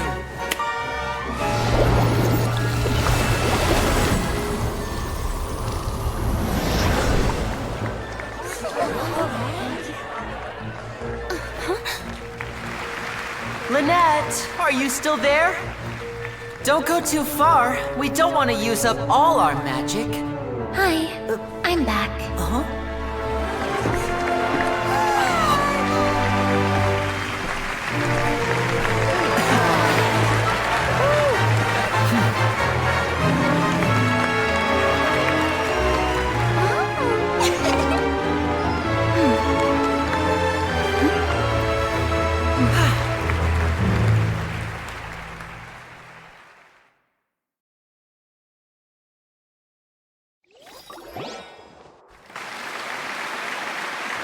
Whoa! What in the world just happened? How did he do that? Paimon didn't see him do anything! Wasn't Lynette inside the water tank? How did she disappear and then reappear out of nowhere? If we could see easily through his tricks, then that would mean that his skills are still lacking. To appreciate magic, you should focus on the show happening on stage, rather than getting caught up in trying to see that which has been intentionally hidden. Guess you're right. Paimon couldn't believe her eyes when Lynette reappeared. Amazing! Thank you everyone. I'm glad you enjoyed that performance. But our magical journey has only just begun. I've prepared even more astonishing surprises for everyone here. The magic of transformation and disappearance can go far beyond what you've just seen. I'm sure many of you are thinking that escaping the water tank was impressive enough, but Lynette is still my assistant after all. In which case, I have ample time to make all necessary preparations.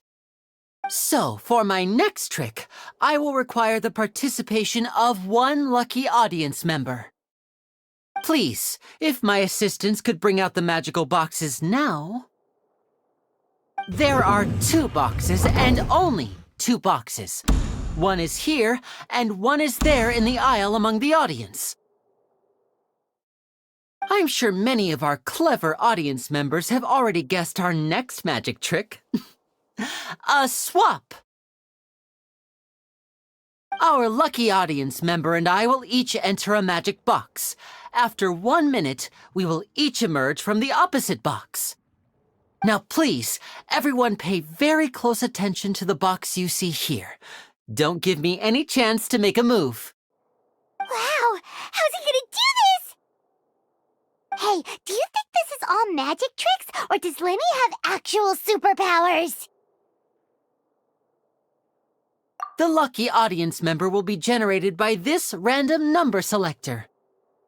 It selects numbers entirely at random. Even I don't know who will be chosen to participate.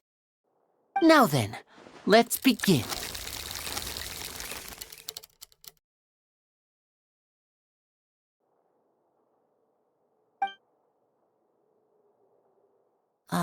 Let me see. Oh, row 7, seat 3. Congratulations! You now have the chance to experience magic firsthand for an entire minute. Please, come forward. My assistant will take you beside the magic box.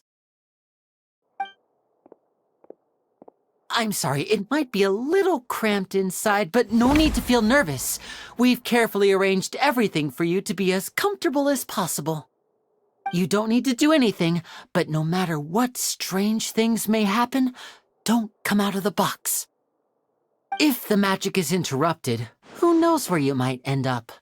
You might even find yourself in the Fortress of Meripede. Oh, okay. All right. Before I enter the magic box, there is one more thing I need to ask the audience to do. Could you all give me a countdown? Like this. 60, 59, 58. Just keep counting down. You can go a little faster or slower if you like. I won't be able to see anything in the pitch-black box, so I'll be relying on your voices to know when time is up. Oh, and no tricks now. If you quickly count from 60 in just 30 seconds, then I'll be in a tough spot. Ooh! Paimon kinda wants to count faster after hearing him say that! No, that won't do. I can see it in your eyes. You still can't be trusted. Let's practice together. Come on, repeat after me. 60, 59, 58. 60, 59, 58! That's right, perfect. Keep it going. All right, I'll see you all on the other side once you've finished counting. 54, 53, 52? Why aren't you counting, Nervalet? I am counting in my head. I think things are exciting enough in here as it is. Merely a consequence of my identity and personality. Do not worry about me. Just enjoy the show. Oh, all right. You look so serious that Paimon thought you might be feeling uncomfortable or something. 40, 39, 38! Mr. Linney, are you all right in there? Is everything ready? Yes, I'm fine. I'm just double-checking the direction of the magic. It would be a disaster if we get sent to the wrong places. For example, midair right above the audience. Even though he's saying that, Lenny doesn't seem nervous at all.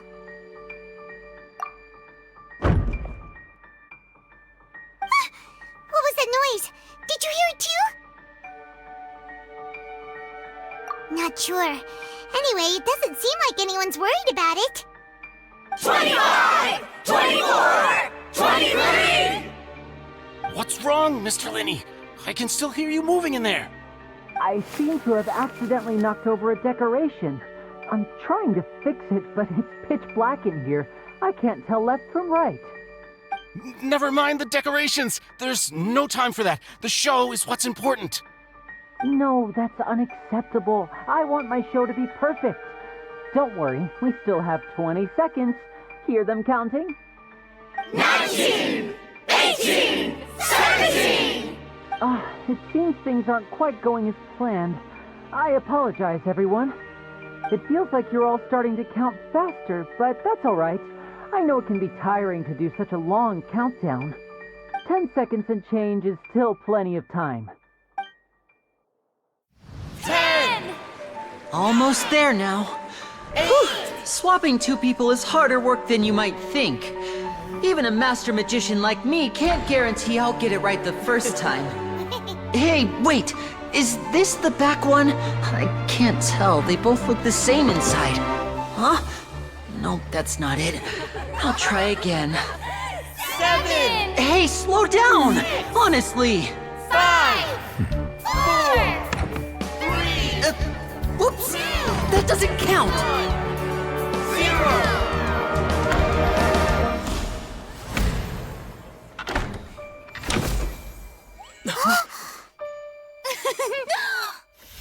Ta-da!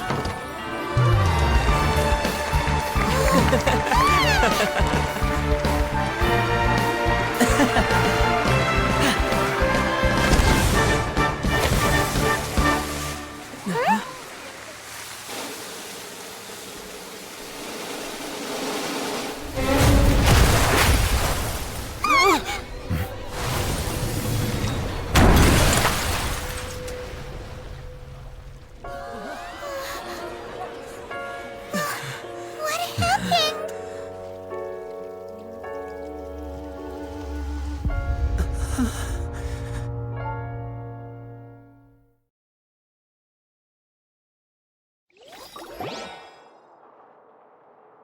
Huh? Is this part of the show? Mr. Lenny, you're going to use magic to fix the stage now, right? What happened? Oh no. Maybe this isn't part of the show. The girl was still in that box, right? This performance is over. Medical staff with me.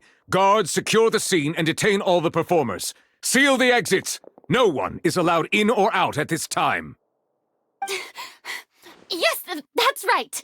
If this was just an accident, then we must investigate the cause. But if this was all part of some scheme, then those accountable will not escape the judgment of the God of Justice. No need to be alarmed, you two. We'll get to the bottom of this soon enough.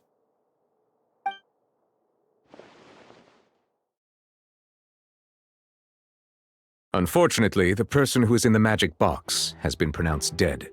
His name was Cowell, one of the assistants in Linny's magic troupe. Apparently, the fireworks on stage ignited the ropes that were suspending the water tank, which then caused the tank to fall onto the stage. As of now, we are still not sure why we found Cowell in the box, rather than the guest from the audience. And after an initial search of the area, the guards have confirmed that the girl is nowhere to be found. It appears that this incident was not merely some mishap with the performance.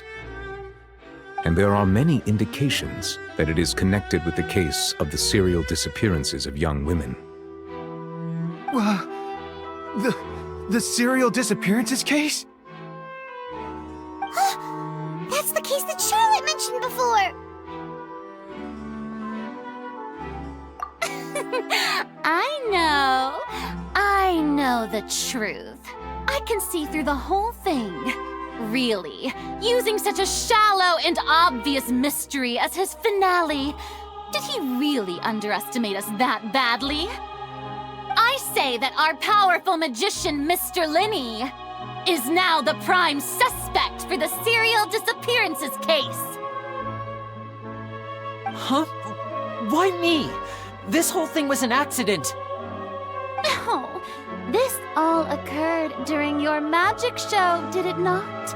The missing girl disappeared after being chosen, did she not? The deceased is one of your assistants, is he not? Now that I think about it, that whole speech about magicians making things disappear was nothing more than a provocation, a bald-faced challenge. That can't be right! How can Linny do this? He was in the box on the stage the entire time! We can even hear his voice! Besides, before the show, he told us that he would like to catch the criminal behind the disappearances! He couldn't possibly mean catching himself! Save discussion for a later time, please. Lady Farina, may I assume that your comments just now constitute an accusation against Mr. Linny and his associates, and that you are pressing charges? I just think that I think it might be a little early to talk about formally pressing charges. But what Lady Farina said just now makes perfect sense. Looks like she's gonna personally deliver justice. A kidnapping and murder carried out under the cover of a magic show. Lady Farina said it all. I mean, of course, my dear people. But what excites me even more than the obvious truth before our eyes is the opponent I'll be facing. That's right. I mean you, Traveler. You'll support Linny, won't you? After all, he was the one who helped you the first time we met. Then there's no problem at all. You know, the Traveler and I already had a duel the first time we met. But with Linny's help, our little duel ended in a draw. But draws really are the most boring possible outcome. So, no more draws. Between the two of us, there must be a clear winner and loser. And what better place to hold such a riveting showdown and decide the true victor than here, on the grandest of stages, the Opera Epiclese. It wasn't a draw. She obviously lost last time. I understand. Charges have now been pressed, and as such, a trial is in order. Well, Traveler, seems Lady Farina has set you in her sights. But putting her dramatic rhetoric aside for a moment, I would like to ask you, are you willing to act as Mr. Linny's attorney and defend him in this case? Very well. The trial will be held a day from now in the Opera House. Both sides may investigate the scene to build their cases and search for the truth. Linny and his troupe are all potential suspects and shall remain within the Opera House. The audience may begin to leave in an orderly fashion once they have been cleared by the guards. A day isn't that long. Let's see what kind of case this big shot outlander can build in such a short amount of time. I'm really quite looking forward to hearing it.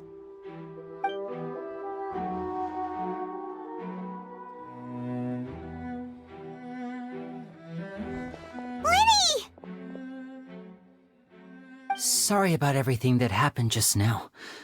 Were you frightened? Of course! Who wouldn't be scared after witnessing an accident like that? Yeah, I'm a little shaken up myself. How could this happen? And poor Cal. I know you already claimed that you would defend me, but now it's just us talking. Tell me, do you think I could possibly be the murderer? I understand. Even I'm not sure what happened, so I can only imagine how difficult it is for you to grasp the situation. I'm sure everyone sees me as the biggest suspect at this point. But, if you ask me, the whole thing is mysteries layered upon mysteries, such that all that's left is confusion. I don't know whether what happened there on the stage was purely an accident or not, and I don't know why poor Cal was in the box. As for how that girl chosen from the audience could suddenly disappear, I'm afraid I don't have any answers either. If someone tampered with my performance, then we need to figure out what they did. Even a skilled and knowledgeable magician like myself couldn't pull all that off in just 1 minute. Which is precisely why we need to investigate! As this book says, the impossible could not have happened. Whatever happened must have been that which is possible. Paimon bought them when we were reading at the bookshop in the city earlier. Pretty cool, huh? Don't worry, Paimon used her own savings to buy them. It wasn't from our travel funds. I think they look cute on you, Paimon. You have good taste, Lynette! That's the right attitude. Feeling depressed isn't going to help me now. I need to get back to my normal self. But with the guards watching our every move, it's going to be especially difficult for Lynette and I to prove our own innocence. Good thing you agreed to be our attorneys. Thanks for that. We'll be counting on you. Yes, thank you so much. Yeah, just leave it to us. Oh, since we're going to start investigating, Paimon has a question first. Where did Lynette go during the performance? Ah, well, I'm afraid that would involve some of our essential trade secrets as magicians. The secrets behind our magic are past saving, Linny. I suppose you're right. The truth behind our tricks is going to be important evidence that will be weighted during the trial. 'Tis truly a pity. As a magician, our magic show is a work of art. We've poured countless hours and spared no effort in perfecting it. But if revealing our secrets will help you uncover the truth behind what happened, then it will be well worth it. We should go somewhere else if we're going to discuss our magic tricks. We'll go speak with the guards, and in the meantime, you can go investigate the stage and the seating areas. Alright, let's go have a look while the investigation teams are still here. Detective Paimon is on the case!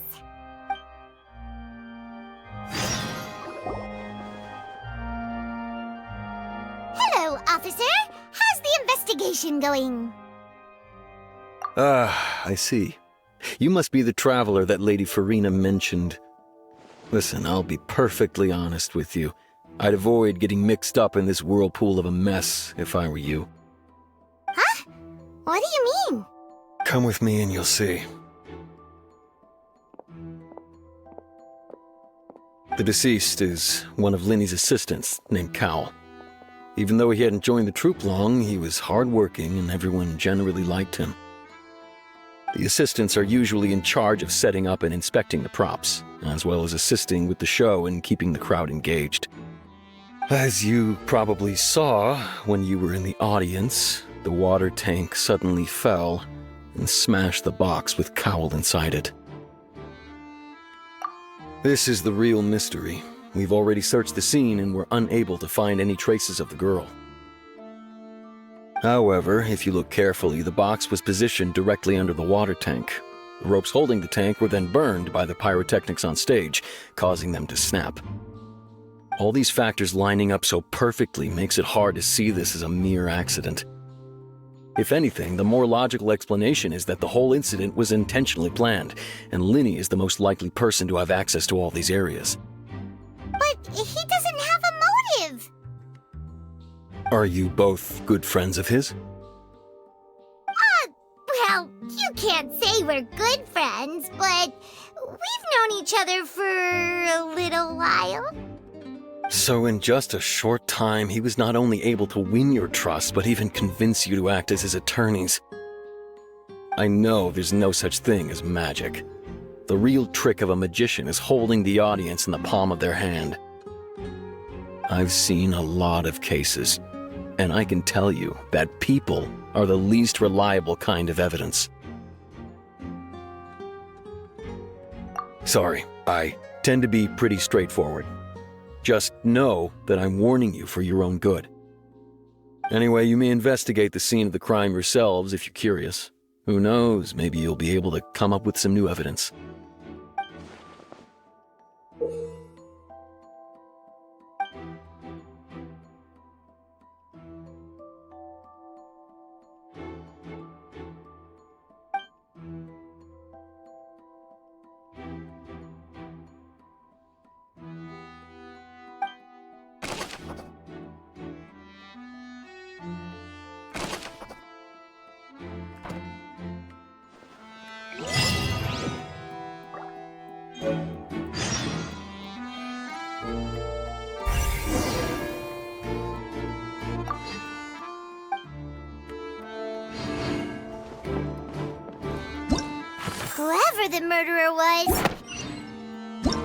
Whoever the murderer was, they must have made preparations well beforehand. Why would it be him?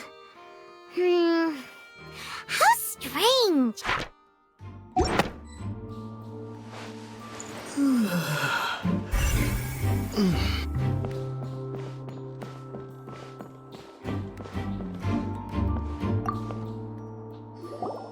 So this is the rope that broke and caused the water tank to fall. The rope looks pretty durable. How can it be burned through so quickly by fireworks? Why are you suddenly so serious, Traveler?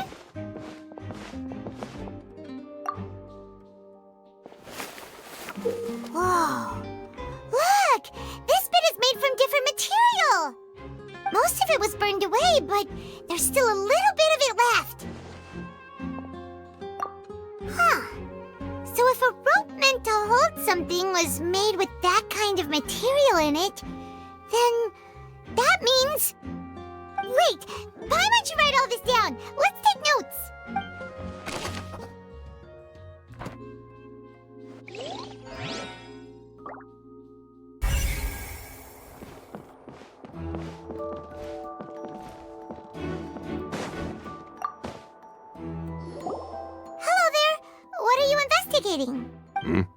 Oh, this location has also been cordoned off because the Magic Troupe members are currently considered prime suspects.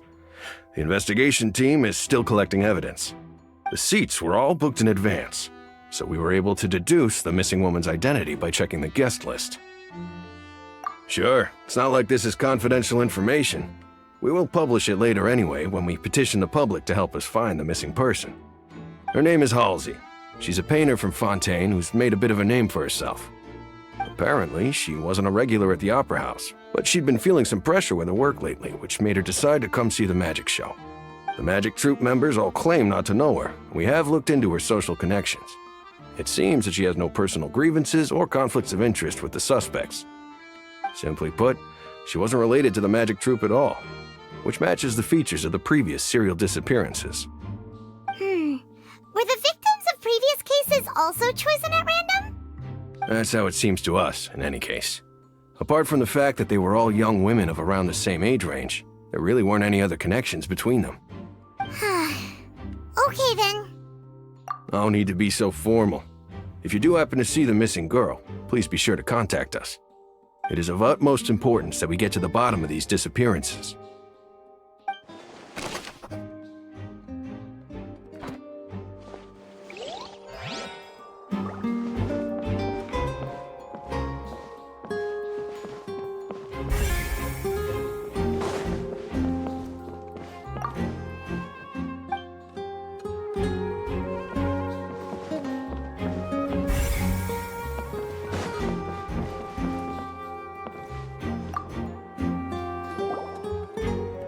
The investigation team has some new findings. Turns out there's an issue with the random number selector after all. See, I told you. What if the machine picked some big guy's seat? You think the murderer would have still made his move then? Sorry to interrupt, but we're helping Linny and Lynette with their side of the investigation.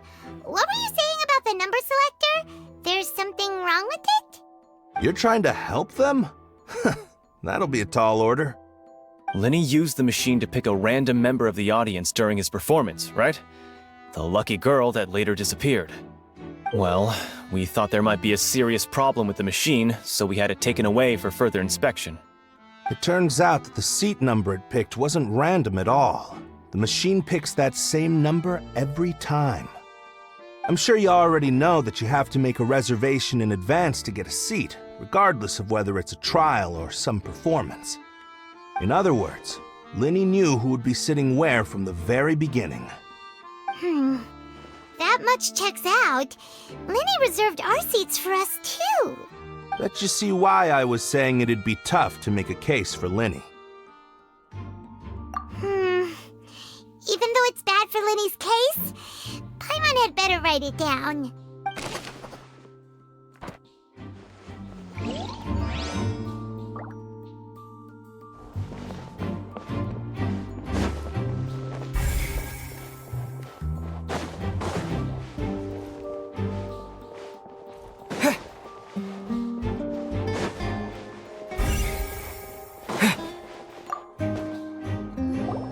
I see that you're investigating the area. Well, it just so happens that I'm interested too. If you find any new and interesting leads, be sure to share them with me, all right? We don't have too many thoughts yet. Then why don't I tell you my hypothesis first? The way I see it. And I'll start it with that loud thud. The thud? Oh, you mean the sound that happened during the countdown? Yes, exactly.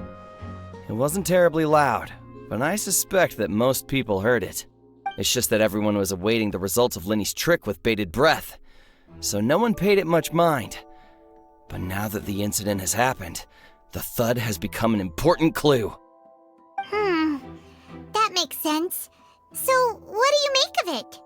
I'm of the opinion that it may have been the sound of Linny's accomplice, Lynette perhaps, jumping atop the water tank or something like that.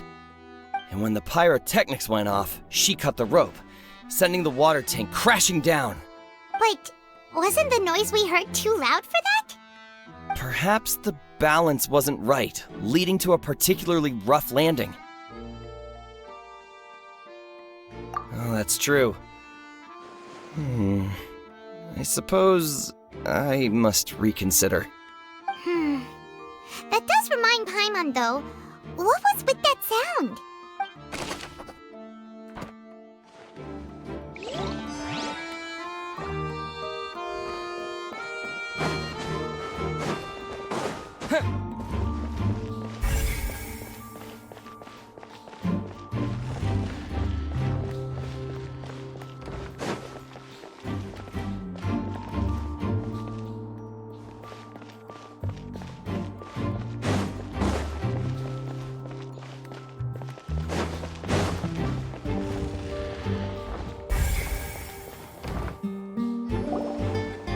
You! Yes, both of you! Over here! I've been keeping an eye on you for a while now.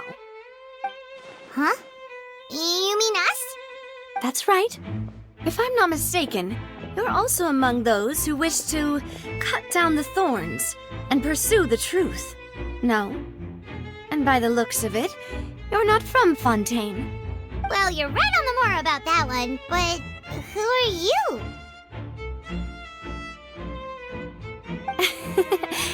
Have you never heard of the Spina di Rosula? From mediating disputes and providing protection to solving conundrums, you name it, Spina di Rosula does it.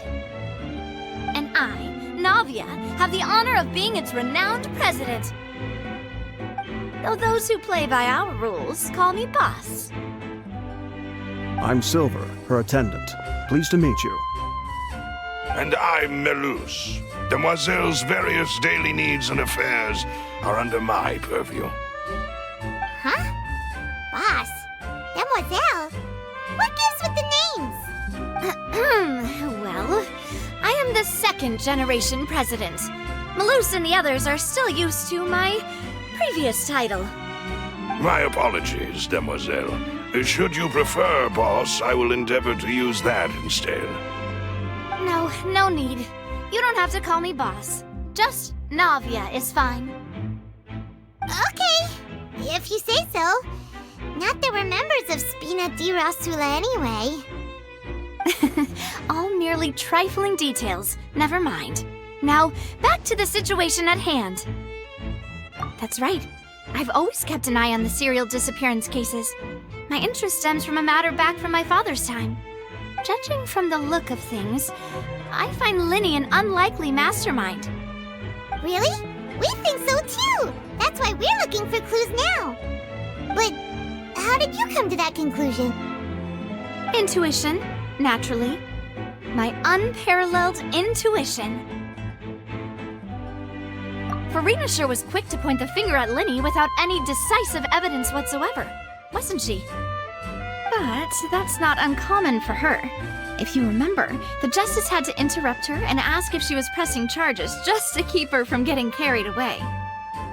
Anyway, a trial begins the moment someone levels charges. And, of course, there was no way Farina was going to back down in that situation. Sounds more like you just don't trust the Hydro Archon. Well, what's your opinion? I must admit that she can be interesting at times, but liking her doesn't mean that I'll blindly agree with her. All right, I've answered your question. Now, it's time you answer mine. Wait a minute, did that answer count? Well, I say it does. But don't worry, you won't hear any pointless questions from me. In your opinion, do you think it's right to treat a trial like it's an opera? Well? And why would that be?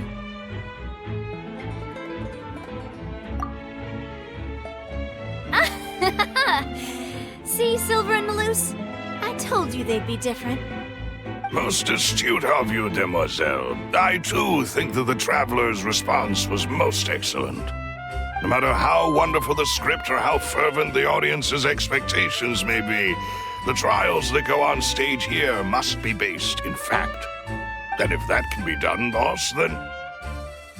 All right, that's quite enough, Melus. Anyway, I like your answer. You pass with flying colors. Now, I need to make some preparations, following which our joint investigation shall commence. You two shall be my assistants. Wait! Since when did we become assistants? Oh, well, I can be the assistant, sure. Or your companion, if you like. I'm really not that fussy. That's more like it. Far be it from me to brag, but I believe that Demoiselle's intuition will be instrumental in uncovering the truth. You wish to save a friend from false accusations, and we wish to unravel the disappearances. In this sense, our goals are aligned. You have a point. You're quite the talker, aren't you, mister? And what about you over there? What do you think? You seem like you've got something on your mind. I have nothing to add. Oh, alrighty then. We'll be making some preparations first. Just be sure to let us know if they start revealing Linny's tricks. Thanks!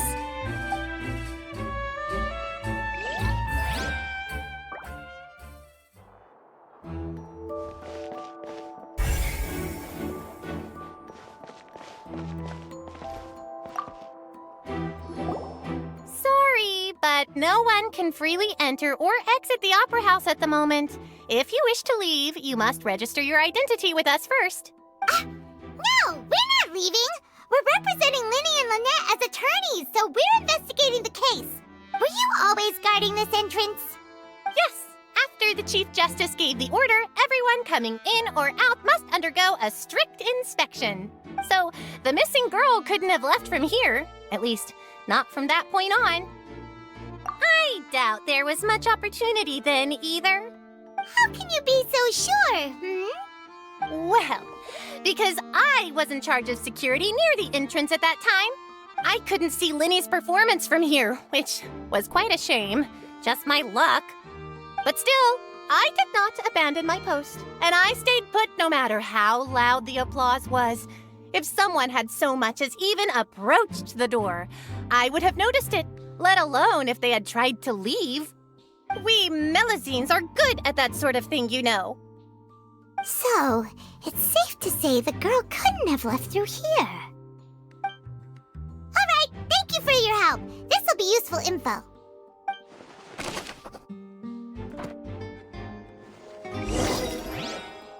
We've checked everything of note here at the performance venue. Paimon wonders how Linny's discussion with the guards is going. Let's go see, shall we? Ooh, things are getting interesting, huh? We're about to see how magic is Understood. Then I will be going with you. Just so you're aware, I will be monitoring your actions and making notes as necessary. Very good. Thanks for being so agreeable. I'd pull a rose out of my hat as a gift for you if I could. You may spare the pleasantries. I'm just doing my job.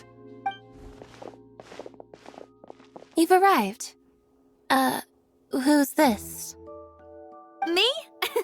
I'm Spina di Rosula's guardian angel. If you've got a problem, I've got the firepower. Sorry, I got a little carried away there. Call me Navia. I'm a partner of theirs, and will be helping investigate this whole situation. And these are my companions. Would you mind if they join as well? Fine by me. Oh, new helpers? I would be most grateful.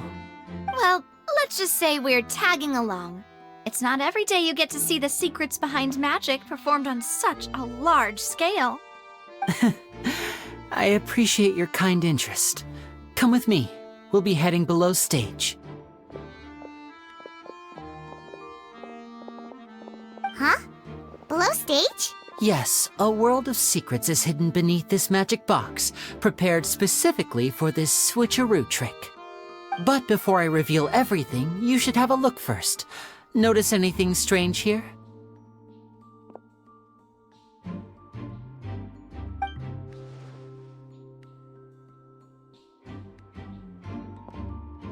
I'm not trying to be dramatic. Remembering the details of a trick will help you understand the methods used to perform it more easily. Huh. Weren't there balloons and other decorations here? Where did all that go? Ah, good eye. That said, you're still far from discovering the answer. The back? You mean the inside of the door? What's different about it? Paimon didn't notice anything. Very good indeed. I thought you might not be able to catch that, given that you were sitting in the first row. The back of this door was patterned. Those patterns are now gone, replaced by a smooth wooden board. So, if you put 2 and 2 together, what do you get? Exactly. All right, let's go. I'll tell you how it works as we head down.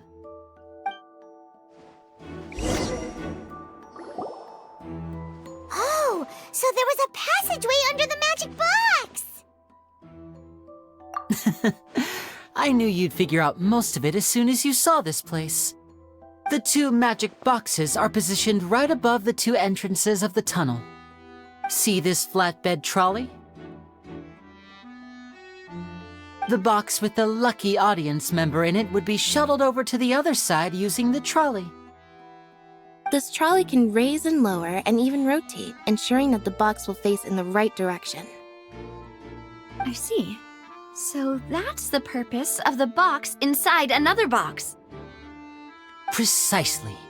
The inner box would descend after the audience member was put inside and be moved along the trolley, all while the outer box would remain on stage as if nothing had ever changed. So that's how you did it! Once the box was lowered, the trolley would store some energy through this device here, with which it would complete the rest of the steps. The audience member would only be able to feel some slight movements in the dark, and by the time she walked out, she would already be back on stage. Right! You were talking that whole time, and you even came out for a moment near the end! Ah, yes. A phonograph operated by Lynette was used to achieve that effect. My assistant and I had already scripted our conversation beforehand. When the countdown began, I had already gone to the opposite box via a tunnel using that ladder. And what about Lynette? Where was she? I was in the mezzanine space in the back of the box. Oh, interesting! That's how we were able to coordinate Linny's lines with the assistant. And, by the way, I was the one who walked out of the box at the end. I mean, we are twins. All it takes is a change of clothes and no one can tell who's who. And that's my favorite part of this trick. Only Lynette and I can perform it. So that's how it all worked! Wow, every detail you revealed was more amazing than the last! Lynette would briefly walk out of the box and then go back in, jumping into the tunnel and escaping before the box on the trolley could finish ascending. And then I walk out of the other box in the audience area, and the trick would be complete. The operative word here being would. But as you saw, Cal was in the box, not our audience member. She, on the other hand, mysteriously vanished. We really don't know how that happened. If not for that interlude, this would have been an astonishing trick. I probably never would have figured out how you pulled it off.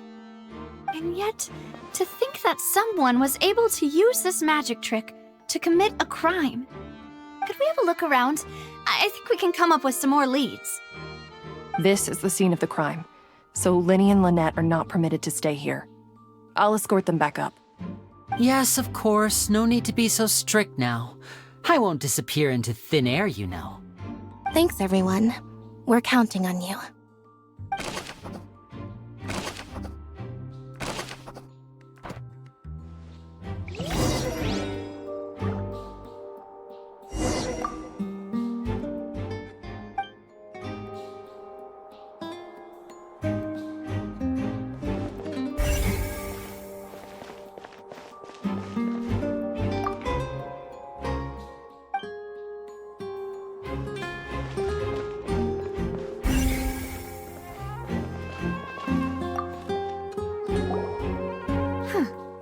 What's this? Looks like a hook tied to the end of a rope. Huh? There's all kinds of odds and ends here. Perhaps it was a prop for a different trick. But why would it have been left here? Whatever it is, let's make a note of it first.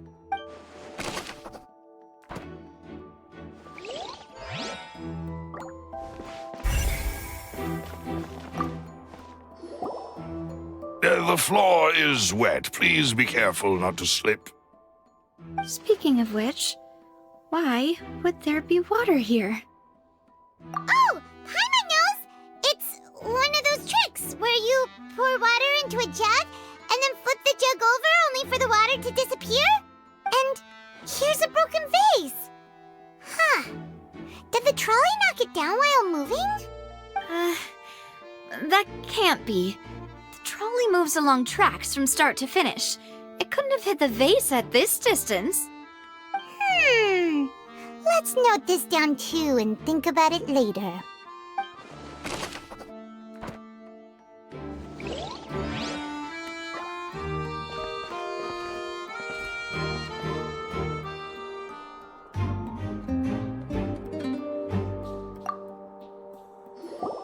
Oh, these are the clothes that the lady chosen from the audience was wearing, right?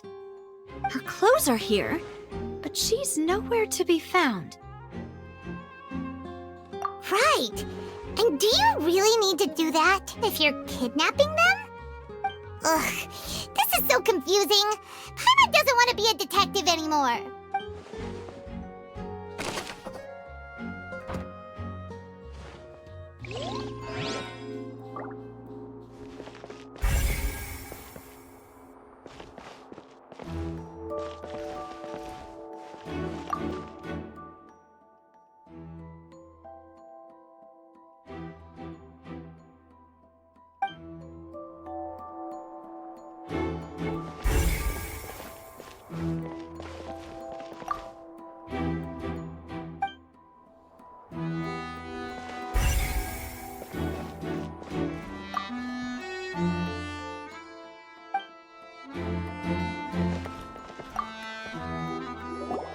What is this place?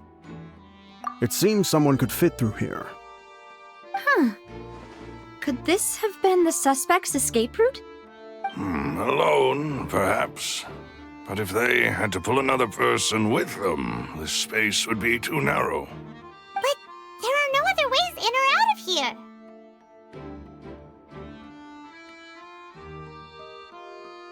Oh, you're right! Let Paimon write that down.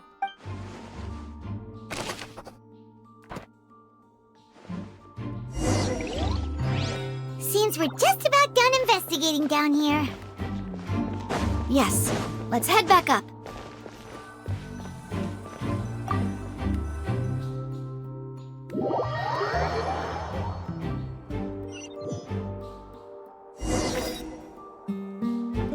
Well, we've ascertained the state of the crime scene. Let's find a place to sort out our findings once Malus returns. Seems to me that there are several things that don't add up here.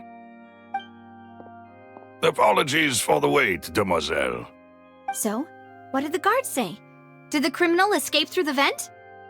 They believe the odds of that are very low, since the vent leads to the Opera House's basement.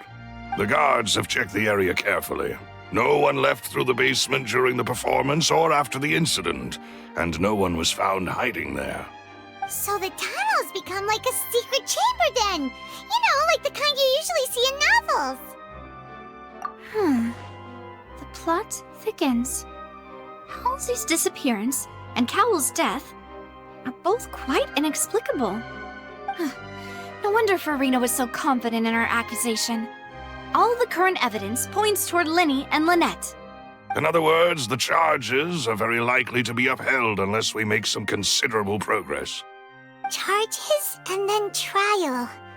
So if the charges are upheld, they'll announce a sentence? That's right. This is how a trial goes in the Opera House. During the proceedings, the Chief Justice and the Oratrice will hear statements from both sides. That's right. This is how indemnitium is produced. The statements from both sides, the defenses from attorneys, witness testimonies, and even the audience's emotions will all be projected on the Oratrice. To put it simply, it's as if the Oratrice has its own will, and is a judge in its own right. This also precludes any kind of favoritism on the part of the Chief Justice. And not that this has ever happened anyway. Once both sides have finished speaking, the Chief Justice will make his final decision. This, too, will be used by the Oratrice as a reference. Then, finally, the Oratrice will be consulted by officials. The result it returns is the will of justice itself. Huh? So that machine is the one that actually decides? Paimon thought Neverlet called the shots. In practice, there is very little difference. Both have always come to the same judgment, which is why people have great faith in the Chief Justice. Yes, the guards also asked me to convey that none of us will be allowed to leave this place before the trial. Huh? Why? Because we've chosen to act as the twins' proxies. That makes us persons related to the case. They're concerned that we might be colluding with outside parties, or that we might find outside help to disrupt the case. And even if that were not so, it could prove problematic if we happen to spread key information about the case ahead of time. I'm ready to break out at any time. Whoa! There's no need for that! Paimon thinks they have a point. That said, are they providing food? Of course. I just hope you don't mind the lack of options. I'm afraid that catering to all tastes is not in the cards, nor is any guarantee of balanced nutrition. In that case, let's just sort out our findings together here. Pity. I was hoping to take you to try some of Fontaine's famous desserts, too. I mean, what better way to properly think through our findings than over some tea and sweets? Huh. Working out suddenly doesn't seem like such a bad idea after all. Just kidding, just kidding. Paimon will still do her best, even if there are no snacks. What do you mean, no snacks? Of course we'll have snacks. If we cannot buy some, then we'll simply make some. Huh? Here? But how? Understood, demoiselle. Everyone, please come with me.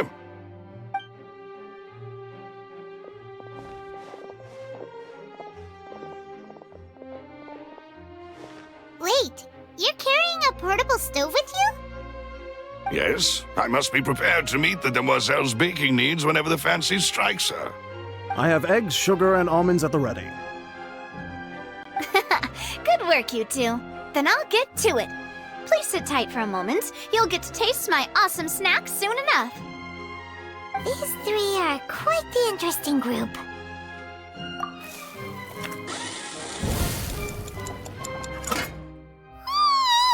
And Paimon thought it smelled good while it was still in the oven!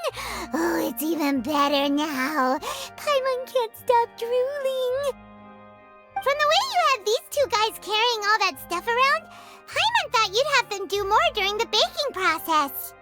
But you ended up doing the entire thing by yourself! Beating the egg whites, grinding almonds, everything! I was applauding. And I was giving encouraging smiles. Paimon was just thinking, aren't you worried about getting your fancy dress dirty beating egg whites and baking like this? Well, I don't think it's carved in stone anywhere that fancy ladies can only read books, sip tea, ride horses, and play the piano. I just really enjoy making snacks. Don't underestimate beating egg whites, by the way. It's a real arm workout. You also need to beat them to just the right consistency, or your macarons will crack. Anyway, give these a try, fresh out of the oven. There's 3 for each of us. Only 3?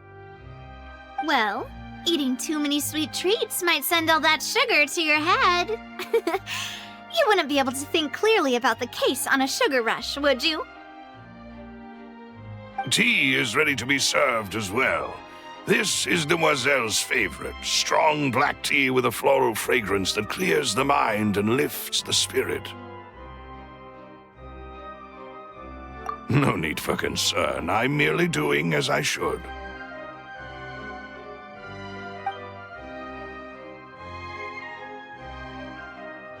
All right then. Down to business.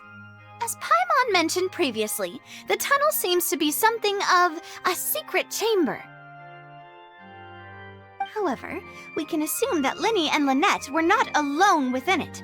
Some criminal also occupied its sealed confines. The magician twins could have committed the crimes, of course, but they lack any logical motive. Exactly! Why would they do such a thing right when everyone was watching? The flower vase and the thud we heard during the performance could indicate some altercation between Halsey and the criminal in the tunnel, resulting in the shattering of the vase, the discarding of her clothes, and her abduction.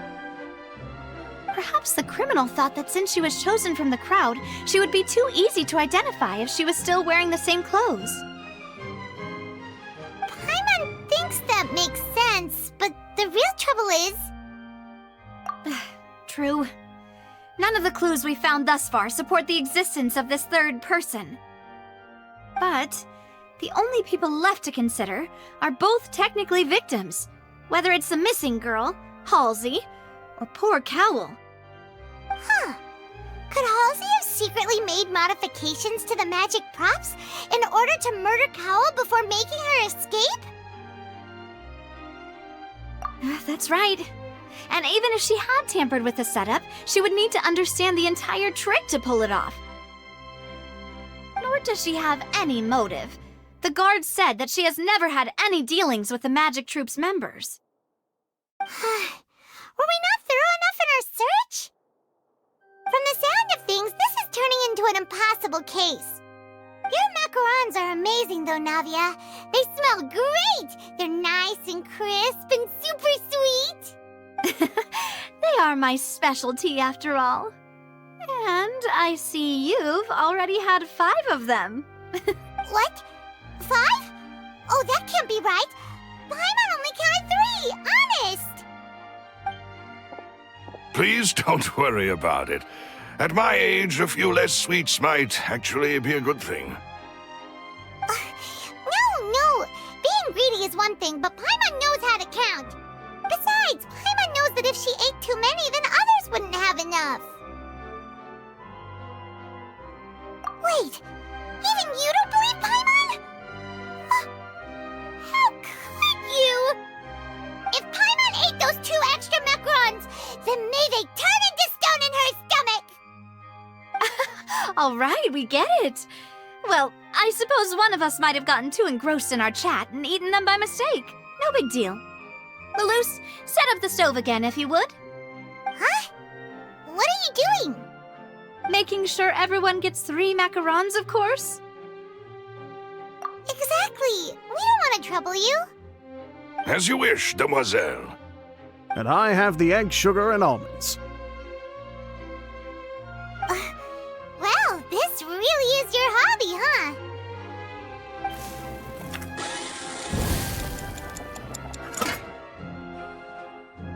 Well, that's it for snack time. I'm going to have another look around the area. I don't know what we're looking for yet, but we've still got some time.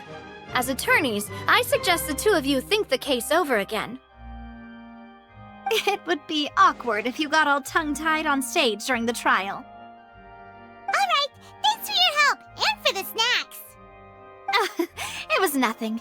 A small task for the Spina di Rosula. Silver, Maloose, it's time to go. I'll be back if I find anything new. All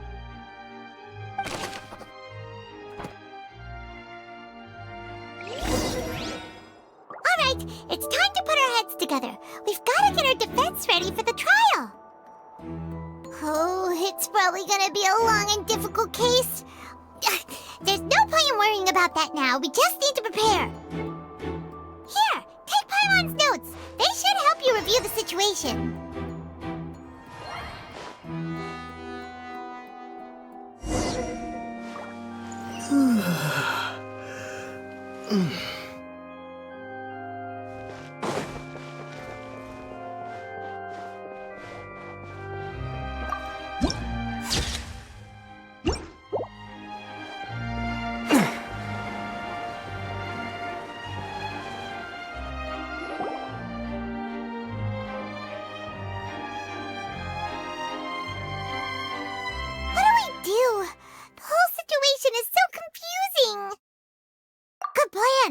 Impossible things don't just happen. We'll get to the truth one way or another. Just relax. Even if everyone else suspects Lenny and Lynette, at least we will be supporting them from the stands. Besides, I doubt Farina understands any more about what happened than we do. Thanks, Navia. Well, we'll be going then. Best of luck to you.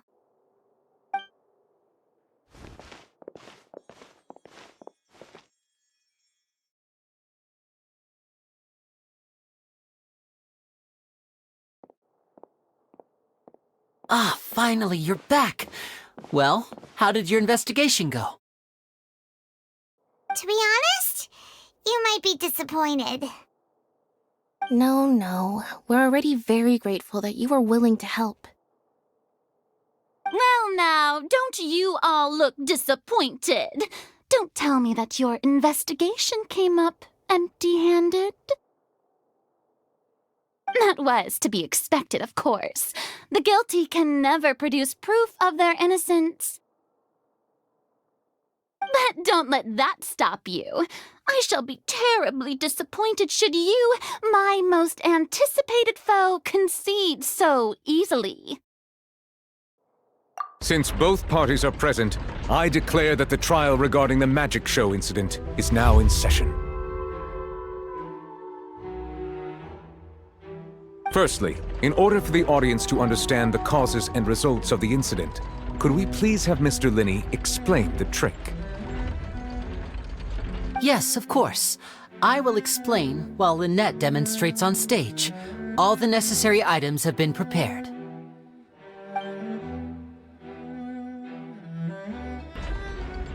Thank you, Mr. Linney.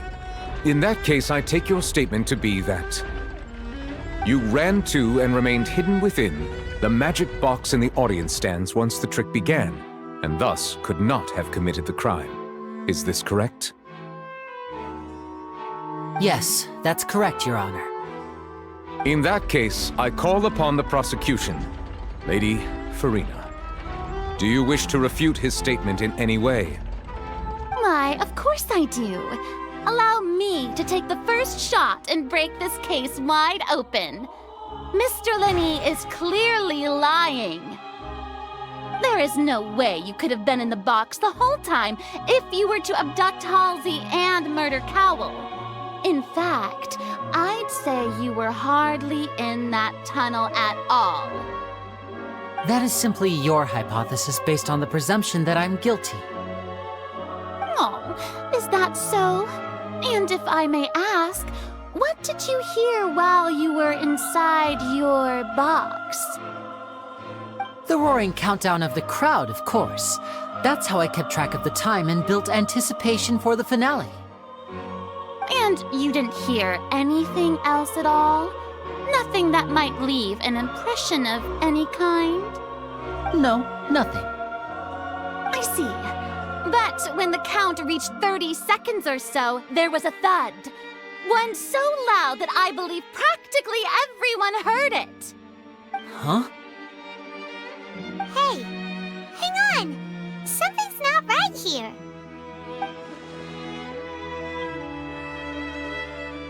Yeah, I'm sure he could have heard a noise that loud from inside the box.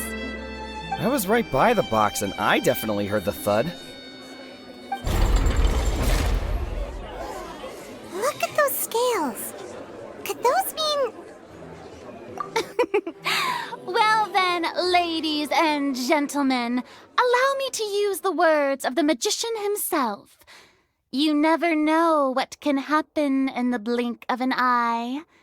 Indeed, it seems his alibi can also collapse in the blink of an eye.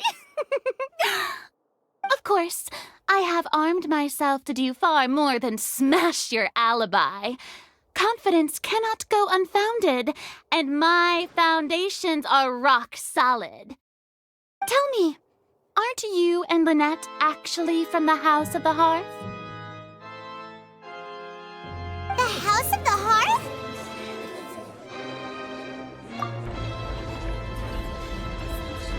No wonder they did something like this. So the serial disappearances were the Fatsui's doing. Now it all makes sense. I've got a feeling that what happened on stage probably wasn't just an accident. That's irrelevant. Our identities have nothing to do with what happened. Indeed. Then perhaps you could tell us everything that happened during that 1 minute. Your first priority is to prove yourself innocent after all. I'm sure there is little that needs to be kept secret now. Unless your script already has holes in it.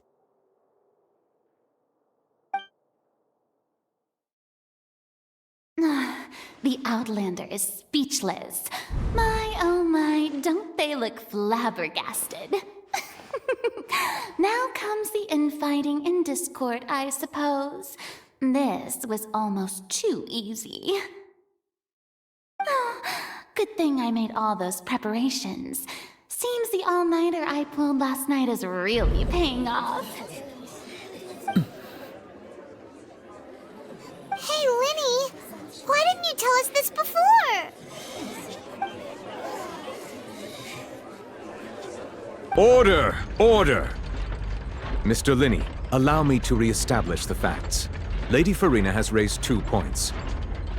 First, when the thud was heard in the Opera House, you were neither in the box nor the tunnel. Second, you and Ms. Lynette are both members of the House of the Hearth. Are these claims true?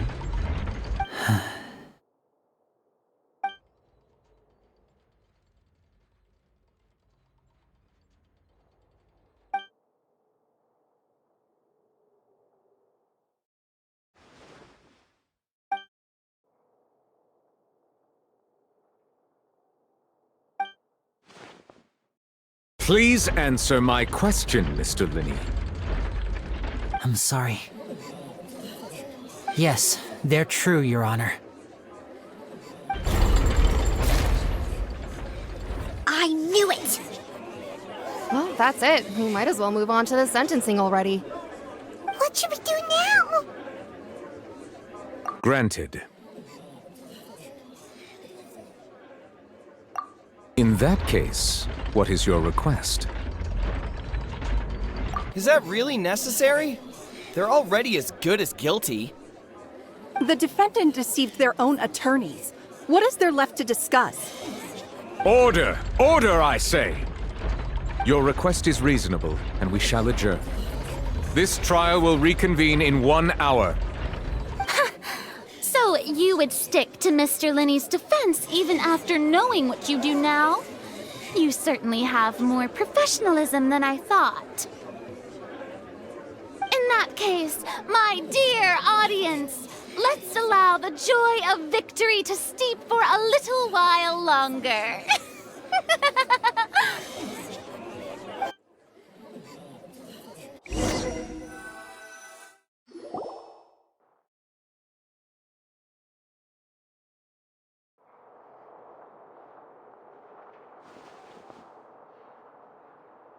Well, this is awkward. I didn't think the Hydro Archon would dig all that up. I'm sorry, Traveler and Paimon. Yeah, sorry. Paimon doesn't know where to start. We trusted you two. We based our entire reasoning on the assumption that you weren't bad guys. Not to set the wrong tone or anything, but Paimon's really mad! I'm very sorry. I know you're angry, and reasonably so, but please, let me explain. I know you've clashed with the Fatui several times before. I wouldn't be surprised if just hearing the word is enough to make you upset. But our organization is very, very large, and the Harbingers have very different personalities and goals. Right now, we want to save people. As many as we can. That's right. I'm sure we're on the same page when it comes to this nation and the disaster that its people might face. I knew if it weren't for our respective identities, we could become good friends. That's why I didn't wish to flat out lie to you, but chose to hide some details instead. The truth is very important, but being completely transparent about everything would see us spending more effort than we need to. Right. So, you be the judge. Heck, if I were you, I fear that I'd even struggle to trust me at this point. You met a Fatus who works as a magician, a trickster by trade. All by coincidence, too. But still, I'm asking you to trust me. I am no criminal. At least, not in this case. Sorry. Please forgive us. Well, you both say that, but... Right, let's hear your answer first, and no lies now! Of course. I'll answer any question you ask. We've been trying to find out how the Oratrice operates. We want to know why it has a consciousness. Why can it deliver sentences accurately? During our investigations, we learned that the machine's core is beneath it. From that moment on, Lynette and I have been designing this box swap trick, with the objective of getting close to the core. Is that why you needed a whole minute? That's right. In truth, the audience would take about 75 seconds to count down from 60, while I would only need 15 to get to the opposite box. So, after jumping into the tunnel, I accessed the Opera House basement via the vent and went to investigate the room in which the core is stored. That air vent was created during the construction of the tunnel specifically to execute this step. Well, nothing. As soon as I reached that room and was about to investigate, I heard someone's voice. Which should have been impossible, of course. I was quite certain that I was the only one in the room. That voice seemed to recognize me and tried to speak to me. I chose to err on the side of caution and retreated the way I came. On the way back, I saw the broken vase and the clothes on the ground, but the countdown was almost finished, so there wasn't time to give it any thought. After that, the homicide occurred just as you saw. Well, that explains why you didn't hear the thud. Because of that prophecy I told you about, of course. We must know all we can about this nation's secrets in order to deal with that prophesized crisis. That's the only way we can save everyone. So, there you have it. The whole truth. I swear, I didn't hide anything from you this time. It was never my wish to proceed under this cloud of mistrust either. But like I said earlier, you can be the judge. If you want to leave because you don't trust the Fatui, there's nothing I can do to stop you. Well, Traveler, you decide. Paimon will follow your lead however you choose.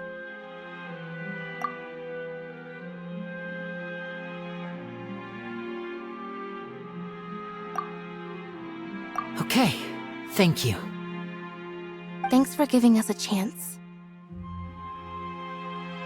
The current problem is that the scales are tipped pretty badly against you two.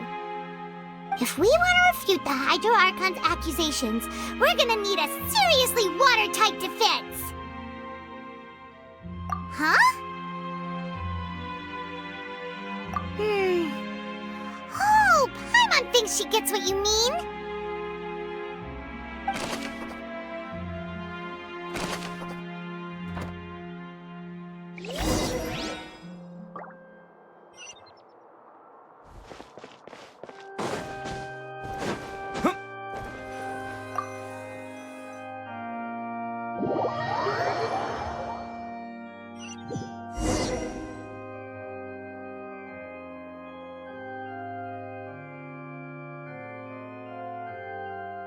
Both parties have returned to their positions. Let us continue the trial. When last we left off, Mr. Linney acknowledged the new evidence presented by Lady Farina as fact. Therefore, Lady Farina may continue stating her reconstruction of the events. Ugh, that took long enough. Now then, if everyone would lend me their attention. At this stage, let's revisit that scene from Linney's perspective.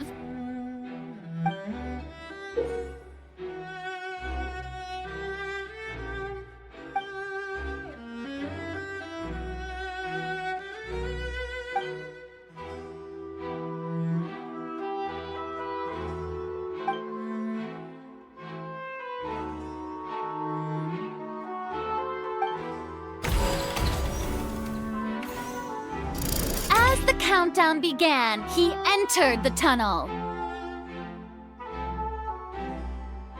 When the flatbed trolley passed, he opened the box and got into an altercation with Halsey, which caused the loud thud.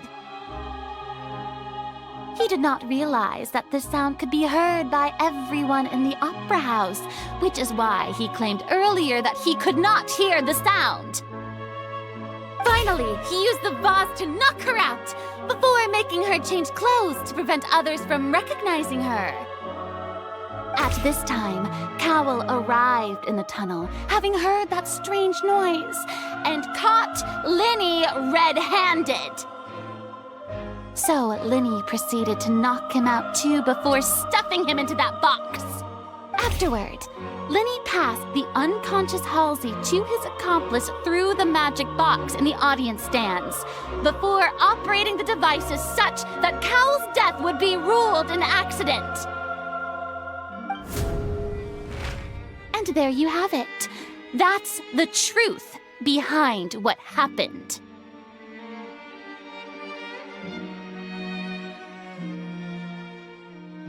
Does the defendant's side have any objections to Lady Farina's description of the events? The key to refuting Lady Farina is the order of events, what Linny experienced, and what he saw.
Seems this won't produce a particularly effective rebuttal.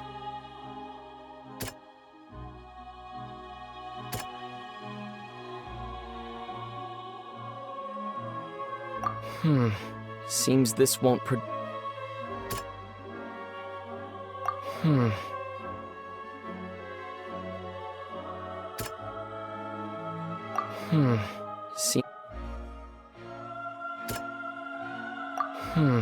Seems this won't produce.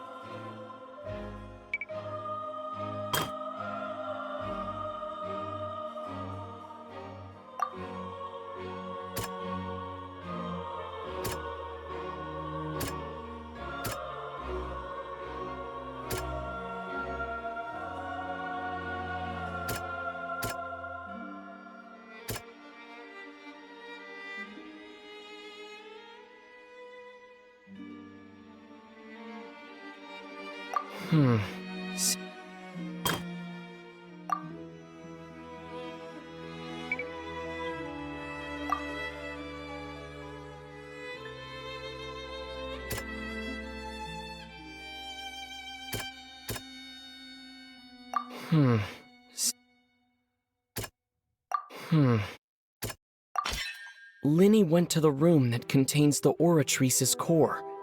This is the actual truth.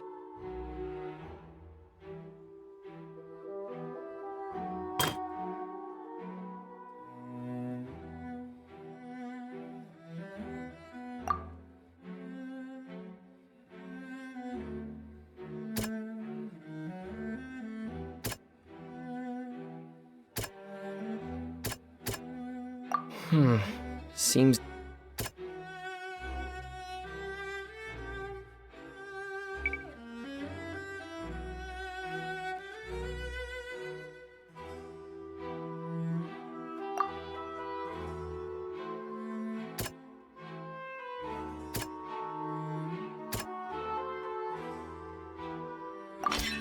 Linny did not take part in the underground altercation.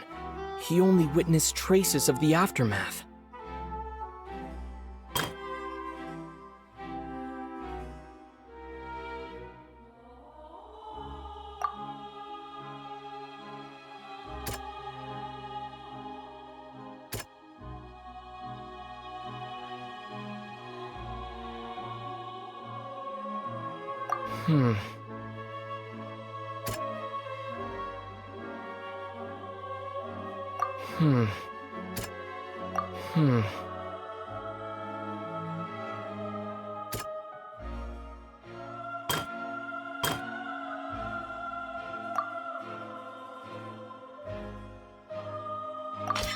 According to Linny, he left via the vent after entering the tunnel. He couldn't have had that altercation with Halsey. Attention! Ace Detective Paimon has something to say! When the countdown started, Linny did indeed go into the tunnel. But he immediately used a vent to access the Opera House basement, which is where the underground core of the Oratrice is stored. Once he reached that area, he heard a voice in what should have been an empty room. Since he felt something was amiss, he returned immediately. The crime scene had already developed by the time he reached the tunnel again, and in order to complete the magic trick, he did not remain there for any length of time. Finally, he reached the surface, and that was when the accident happened from his point of view. Therefore, he's innocent!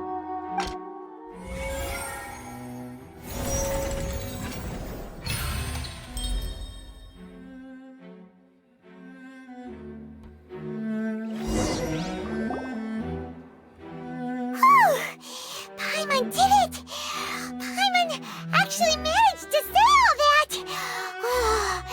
Wasn't it awesome? In other words, you believe that he knew nothing of the incident? That's right! My reasoning?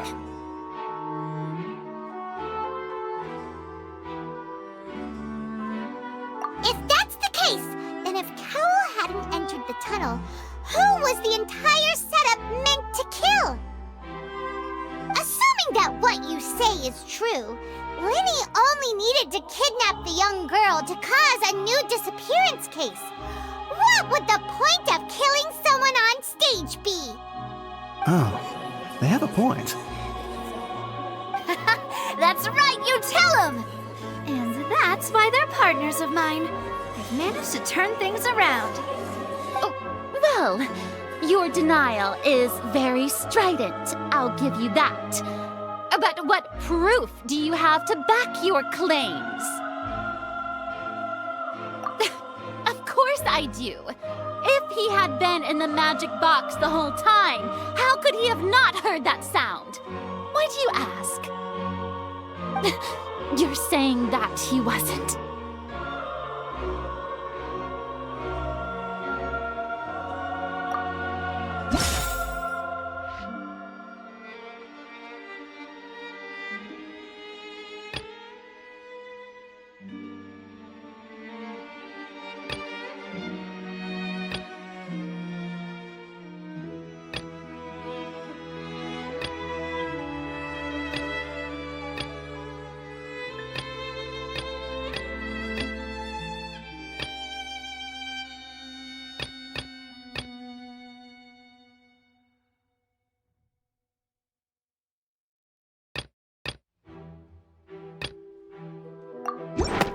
Are you sure we don't need to give this more thought? Paimon thinks there's something off here.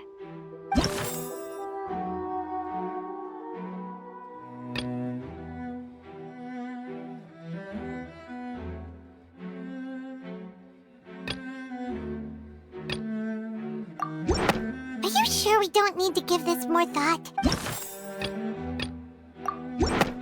That's right! Linny wasn't in the box or in the tunnel. That's why he didn't hear anything strange during the performance. This means that when the crime happened, Linny had already entered the basement via the vent. The same clue you used to disprove his alibi has now become the best proof! How do you like that?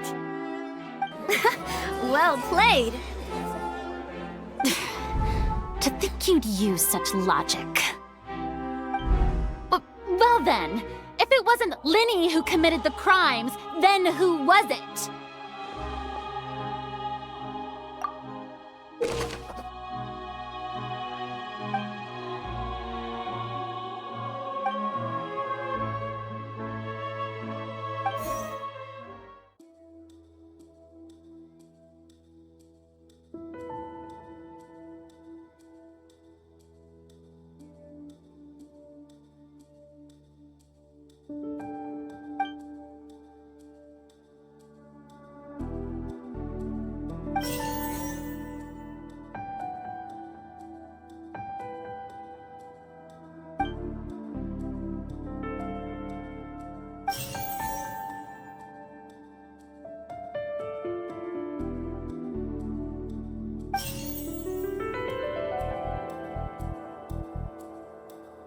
Could there have been a third person involved?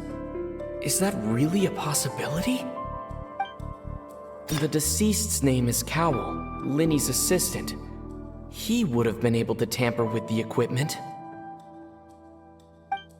Halsey is the missing person.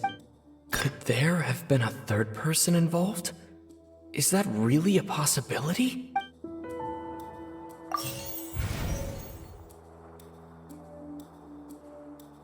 Halsey is the missing person and an ordinary audience member.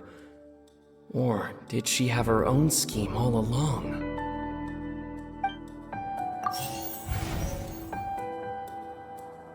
The deceased's name is Cowell, Linny's assistant. He would have been able to tamper with the equipment.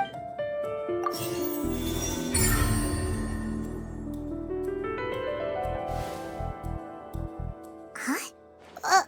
That can't be right. Are you serious?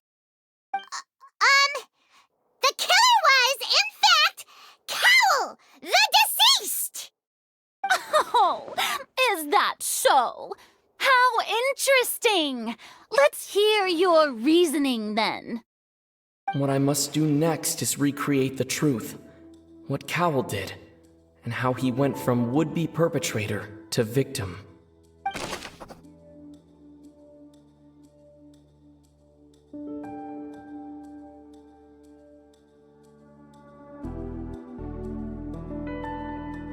Linny was not in the tunnel at that moment, which gave our criminal ample time.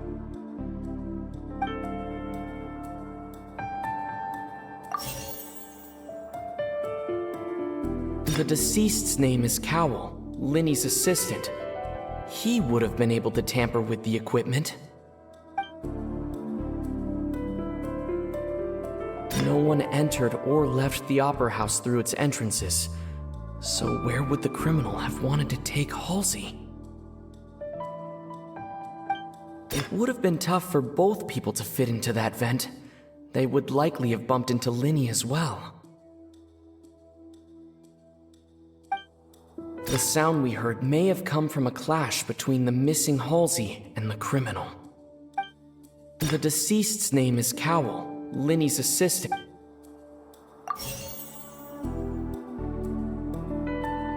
The sound we heard may have come from The deceased's name is Cowell, Linny's assistant. He would have been able to tamper with the equipment.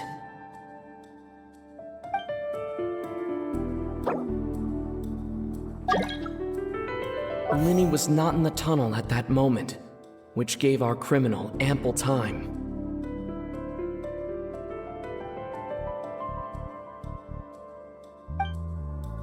The deceased's name is Cowell, Linny's assistant. He would have been able to tamper with the equipment.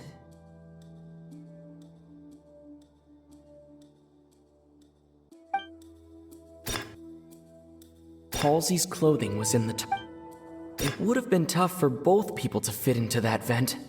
They would likely have bumped into Linny as well. Halsey's clothing was in the tunnel, so there must have been some fear that she would attract attention.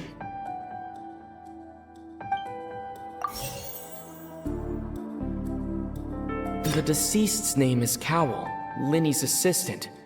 He would have been able to tamper with the equipment.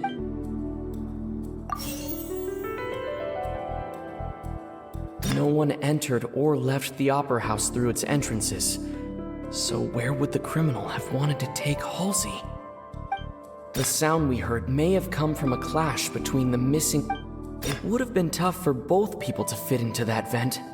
They would likely have bumped into Linny as well.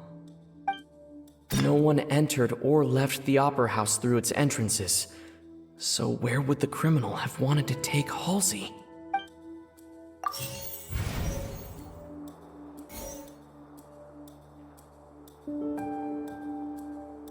The sound we heard may have come from a clash between the missing Halsey. It would have been tough for both people to fit into that vent. They would likely have bumped into Linny as well.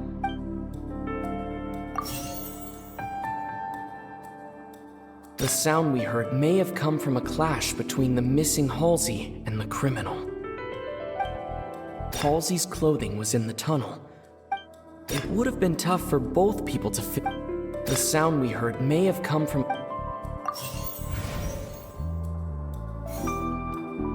The sound we heard may have come from a clash between the missing Halsey and the criminal. Halsey's clothing was in the tunnel.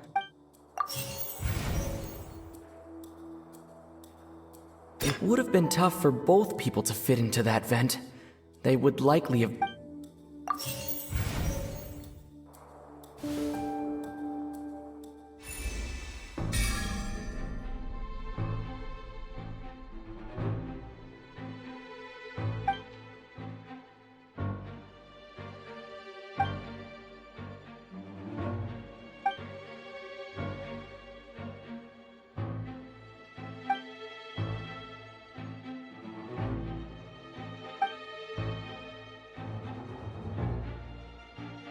What's wrong, Traveler? Are you still having trouble figuring things out? I see how it is. So this was all just a bluff. And here I thought you had something to show for it. But it seems you're still far from the truth. Look, since we're at a dead end, why not consider a different track? Just like the trick as it transpired, the end result must have been utterly different from the magician's initial design. If only we knew how Halsey disappeared. Well, that would be nice, but the tunnel only has 3 exits, and none of them seem very likely. And it's not like this is a magic trick where you can just make a real live person disappear. You know, like you did from that water tank, Lynette.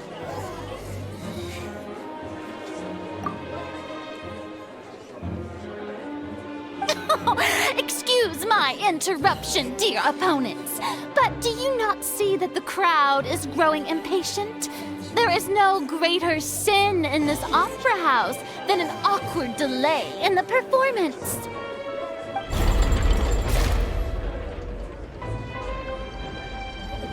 If the defense is unable to make further effective arguments, we will move on to the next stage of the trial.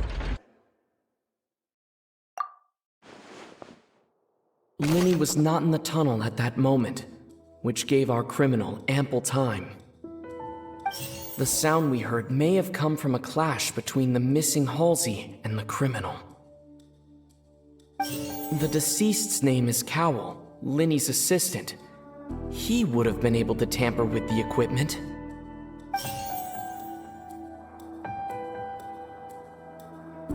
The vase was not broken by chance. It was used to cover important evidence. The water.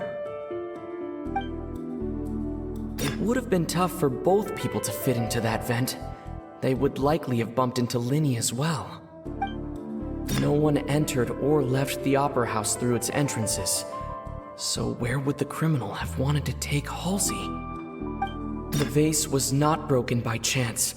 It was used to cover important evidence. The water.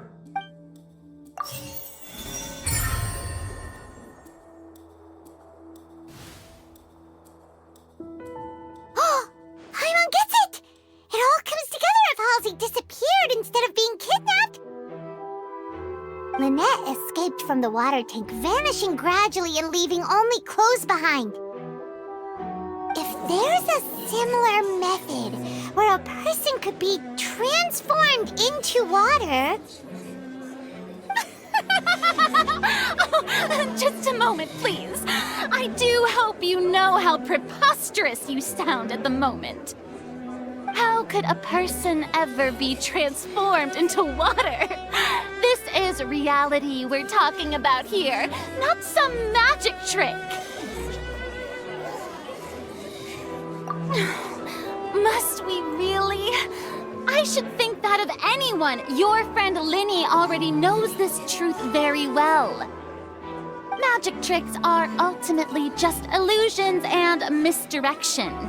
But Halsey's disappearance is very real. We're talking about 2 completely different things. Even so, I trust the Traveler's judgment. The truth must be out there somewhere. Perhaps some new line of reasoning may open if we try to gather all the focal points that don't make sense. Since Cal was the deceased, we haven't placed much attention on him. But given that we aren't making much progress with the case, it wouldn't hurt to have a look at his belongings, would it? People really do come up with all sorts of harebrained schemes when at the end of their rope. The way I see it, your suggestion that we broaden the scope of our investigation is nothing but a tactic for stalling the trial. Nevertheless, I believe that this is a reasonable request on the part of an attorney. Since the trial does indeed appear to be at an impasse, I believe that additional evidence may help us make more progress. Guards, please step into the lounge and examine the personal effects of the deceased, Cowell.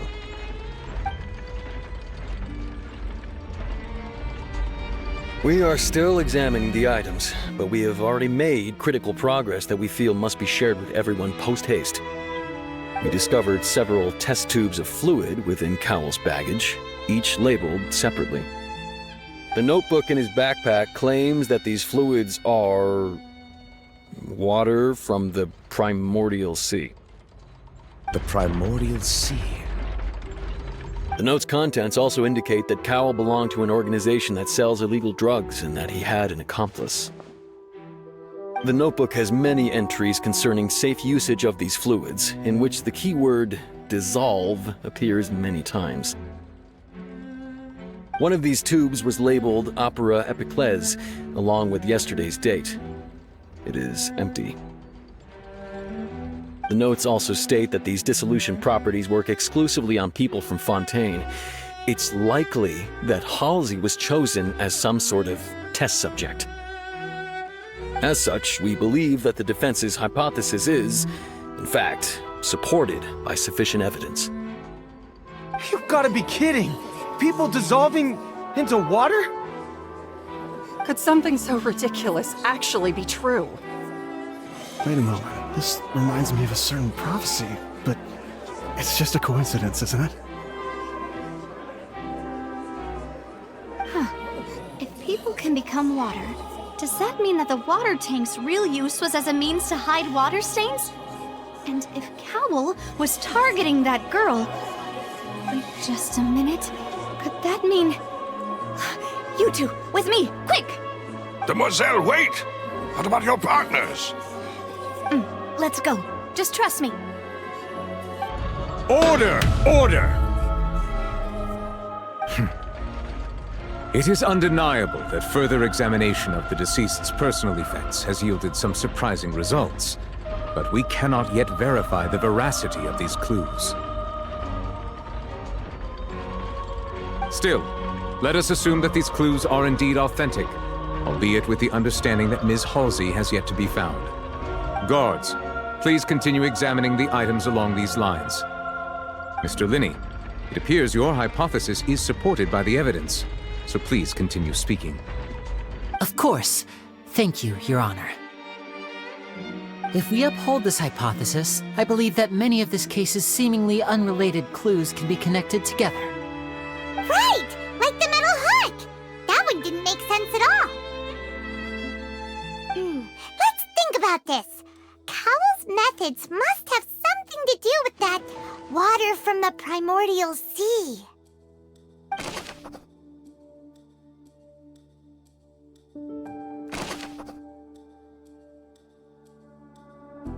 Now it seems like the hook rope was not meant for another magic trick, but was instead some form of triggering mechanism. The deceased's name is Cowell, Linney's assistant. He would have been able to tamper with the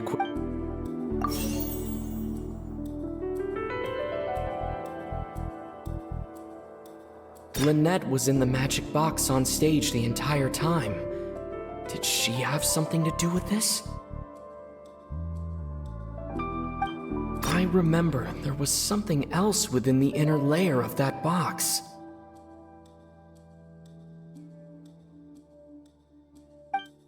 The water from the primordial sea should already have been... Lynette was in the magic box on... The water from the primordial sea should already have been prepped before Halsey entered the magic box.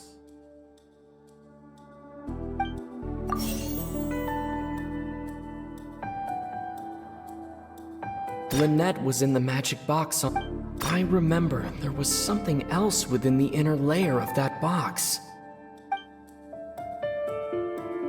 The rope that held the water tank up was lit by the fireworks and snapped. As such, the focus here is on the water and not the tank. Now it seems like the hook rope was not meant for another magic trick, but was instead...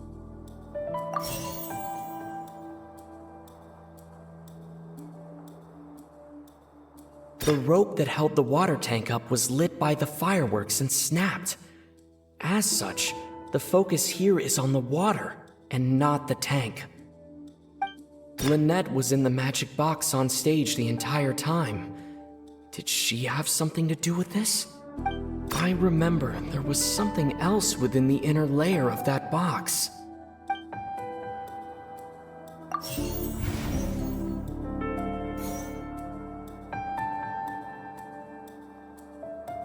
Lynette was in the magic box on stage the entire time.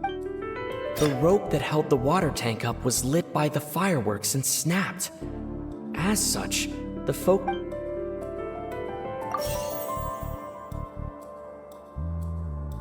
The water from the primordial sea should already have...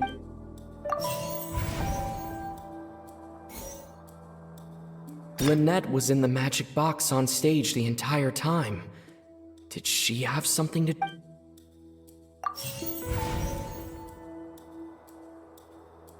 Now it seems like the hook rope was not meant for another magic trick, but was instead some form of triggering mechanism.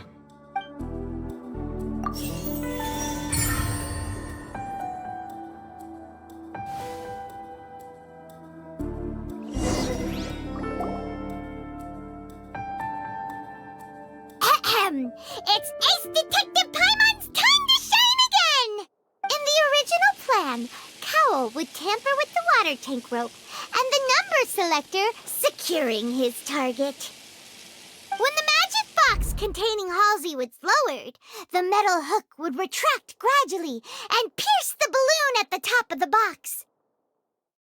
When the balloon attached to the box popped, the water from the primordial seed inside it would pour down and dissolve Halsey.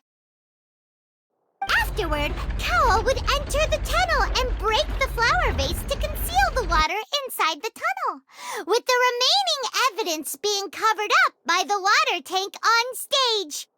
But he encountered something unexpected in the tunnel and wound up being fatally hit by the same water tank he meant to use to cover his tracks. Huh. That does make sense. That actually links together a lot of the more confusing pieces of evidence.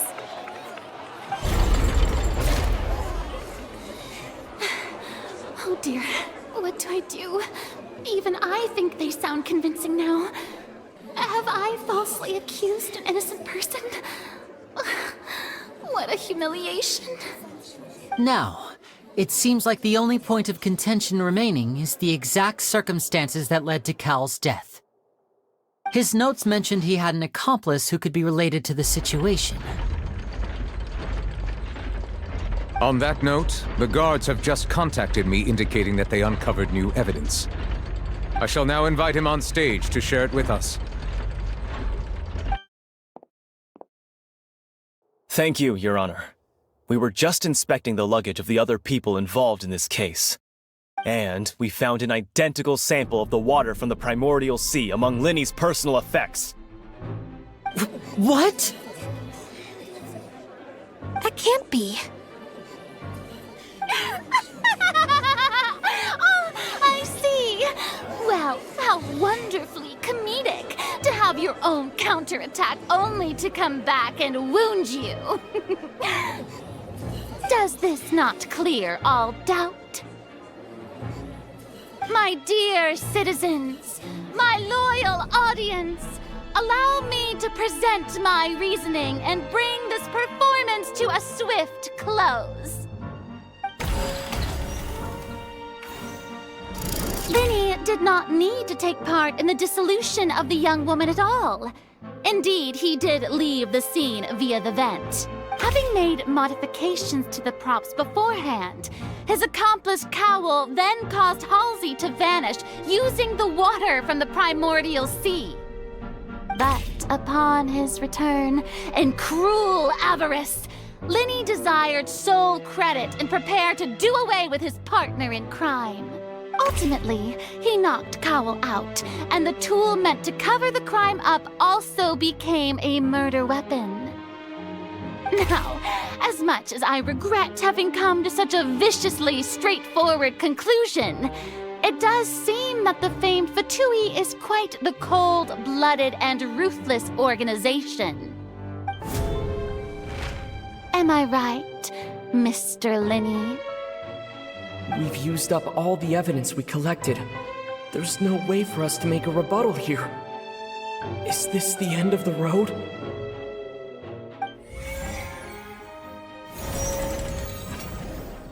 Oh no! Paimon can't think of anything either.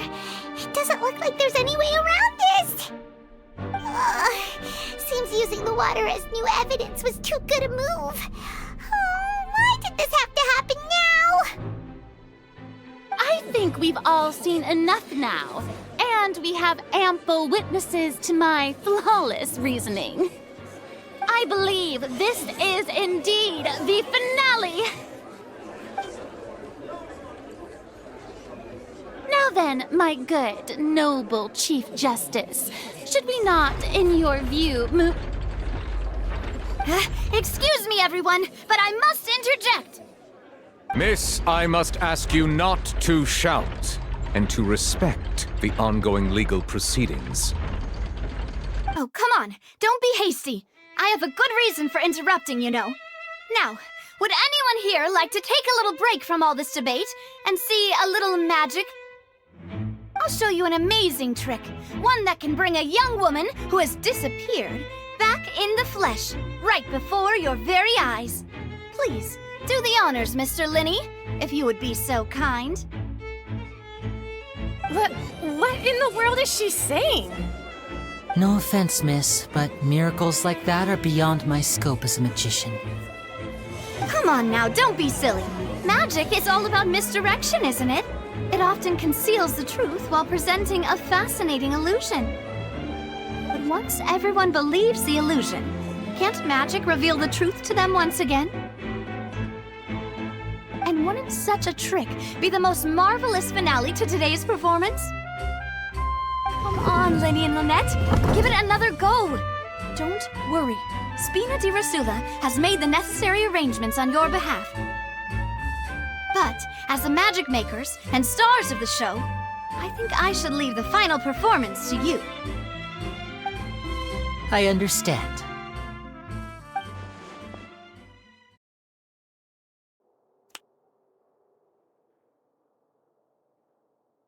And voila!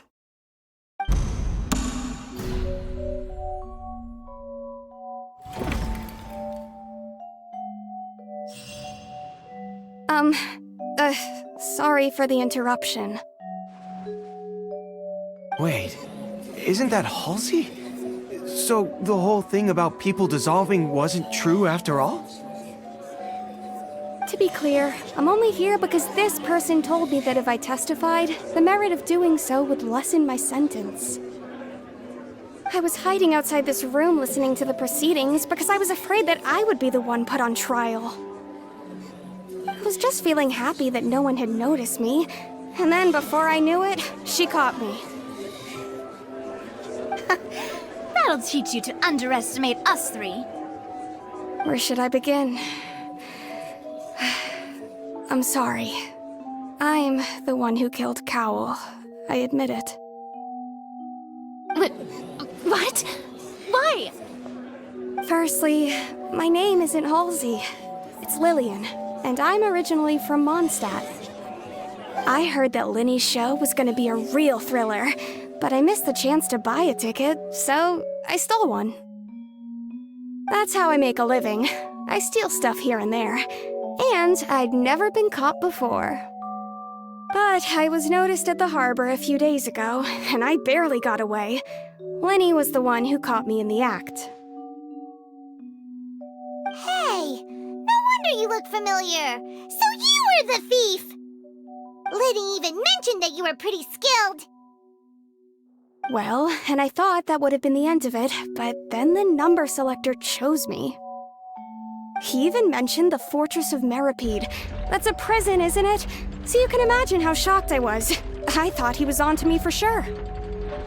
So I played along with the show while looking for an opening to flee, but then I got water poured on me for no reason, and then someone jumped into the tunnel to nab me. I wasn't going to take that lying down, so I knocked him out and stuffed him into the box. There was nowhere to run from there, though, so I had to change my clothes and hide in a box containing performance costumes. I slipped out after the first guard arrived at the scene and continued hiding inside the opera house. Can a person even hide in there? But I swear I didn't know that the water tank would fall down.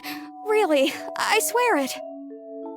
Had I known that, I wouldn't have put him in the magic box. I may be a thief, but I'm no killer. Well, that makes everything pretty clear now, doesn't it? This time, we need to tell the entire story from Lily-Ann's perspective.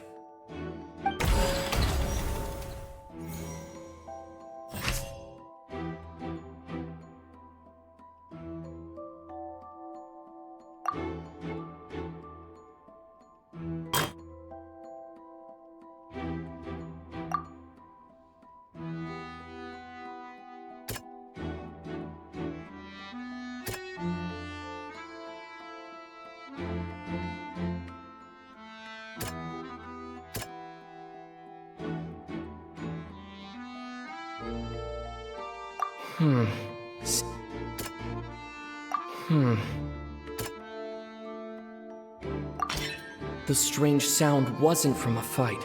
It was Lily-Ann's attempt to break out when she was frightened.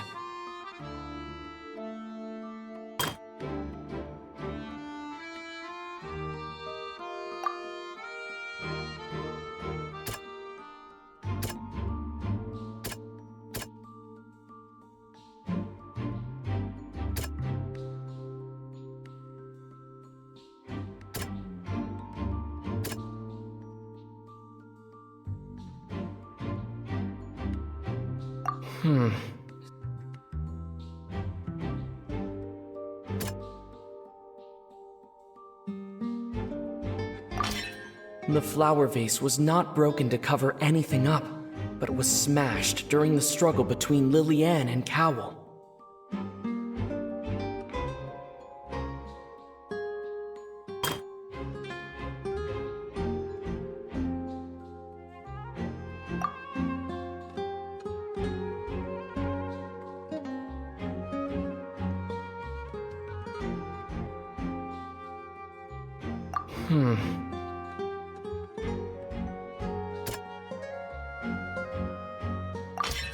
Lily-Ann was afraid that she would be recognized if she left, so she changed clothes and hid, biding her time. Just what one might expect of an experienced thief. And it's Ace Detective Paimon time! Having been selected out of the blue, Lily-Ann panicked. Her panic only intensified after she entered the tunnel and had water poured on her head. So she kicked the door open, producing the thud we all heard. Hearing the commotion, Cowell leapt into the tunnel, only to discover that Lily-Ann had not dissolved. He did not know that Lily-Ann was not from Fontaine, but was a thief who made her way in by stealing a ticket. Mistakenly believing that the water from the primordial sea needed time to take effect, he tried to force Lily-Ann back into the box. The two broke the flower vase during the struggle, but Lily-Ann came out on top, knocking Cowell out and putting him in the box. With no way of escaping, she changed her clothes and hid in the costume trunk until the performance ended.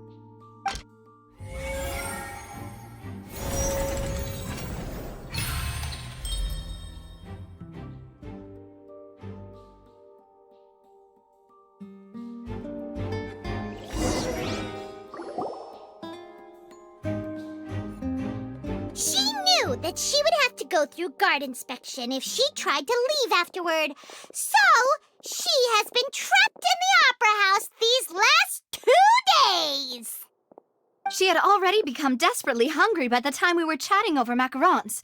So, she swiped 2 of them right under our noses. Talk about a sneaky thief.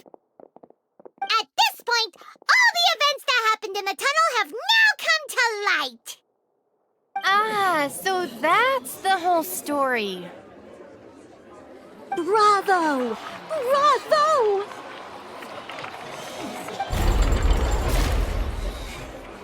Now then, Lady Farina, do you wish to speak against the defense's statements?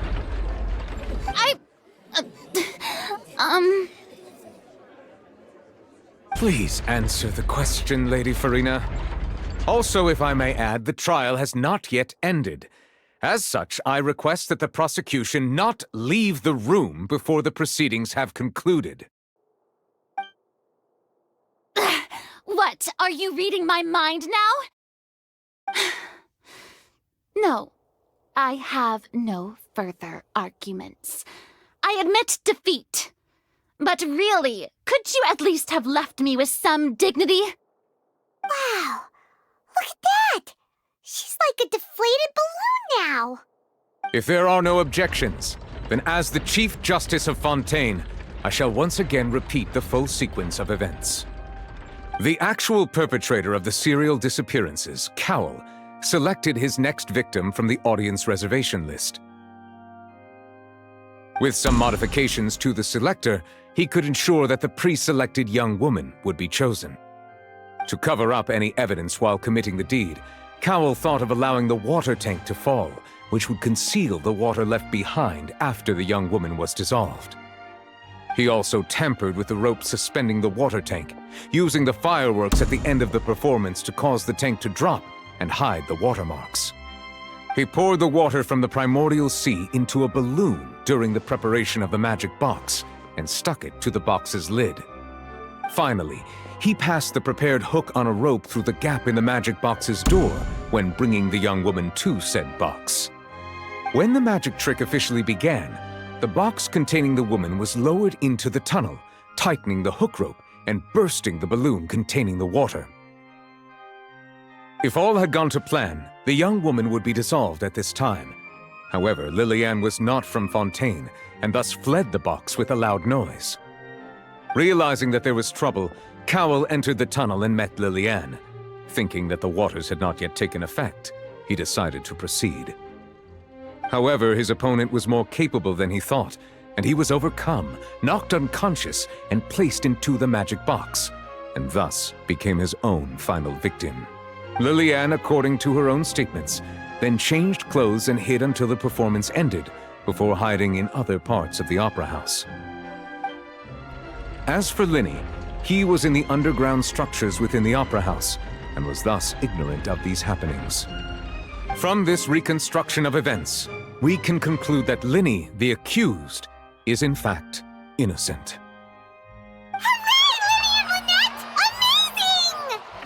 While there is much in Linny and Liliane's conduct that should still be investigated separately, this case, at least, can be handed over to the oratories to make the final decision.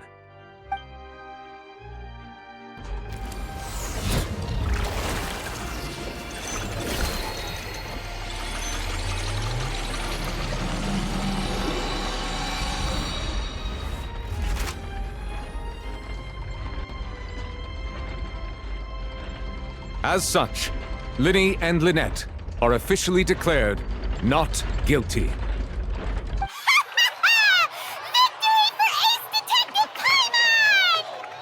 Great work, partners. Thank you all. Thank you so much. Next, I think we deserve an explanation, Guard Vaughn. How did you find the water from the primordial sea in Linny's baggage? Right! Your discovery caused me to make a serious mistake, you know. Or was that not a discovery, but false evidence that you dared to bring before this court? I suspect that the accomplice mentioned in Cowell's notes was not Linny, but you, yes?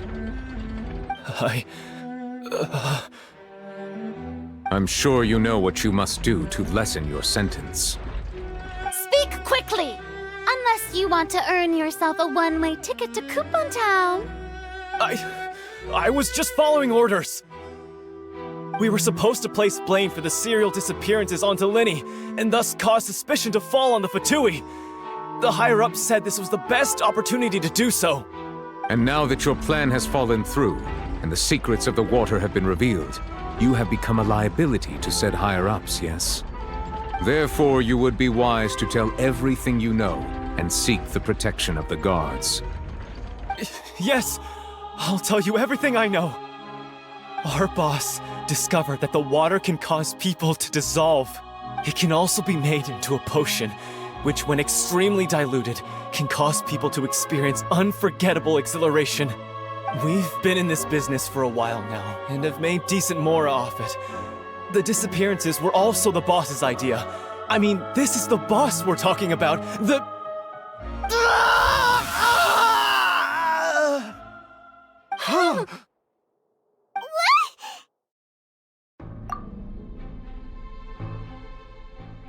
And now he can no longer talk. Such ruthlessness. I shouldn't have expected any less of them. An outrageous act. All present, please submit to inspection immediately.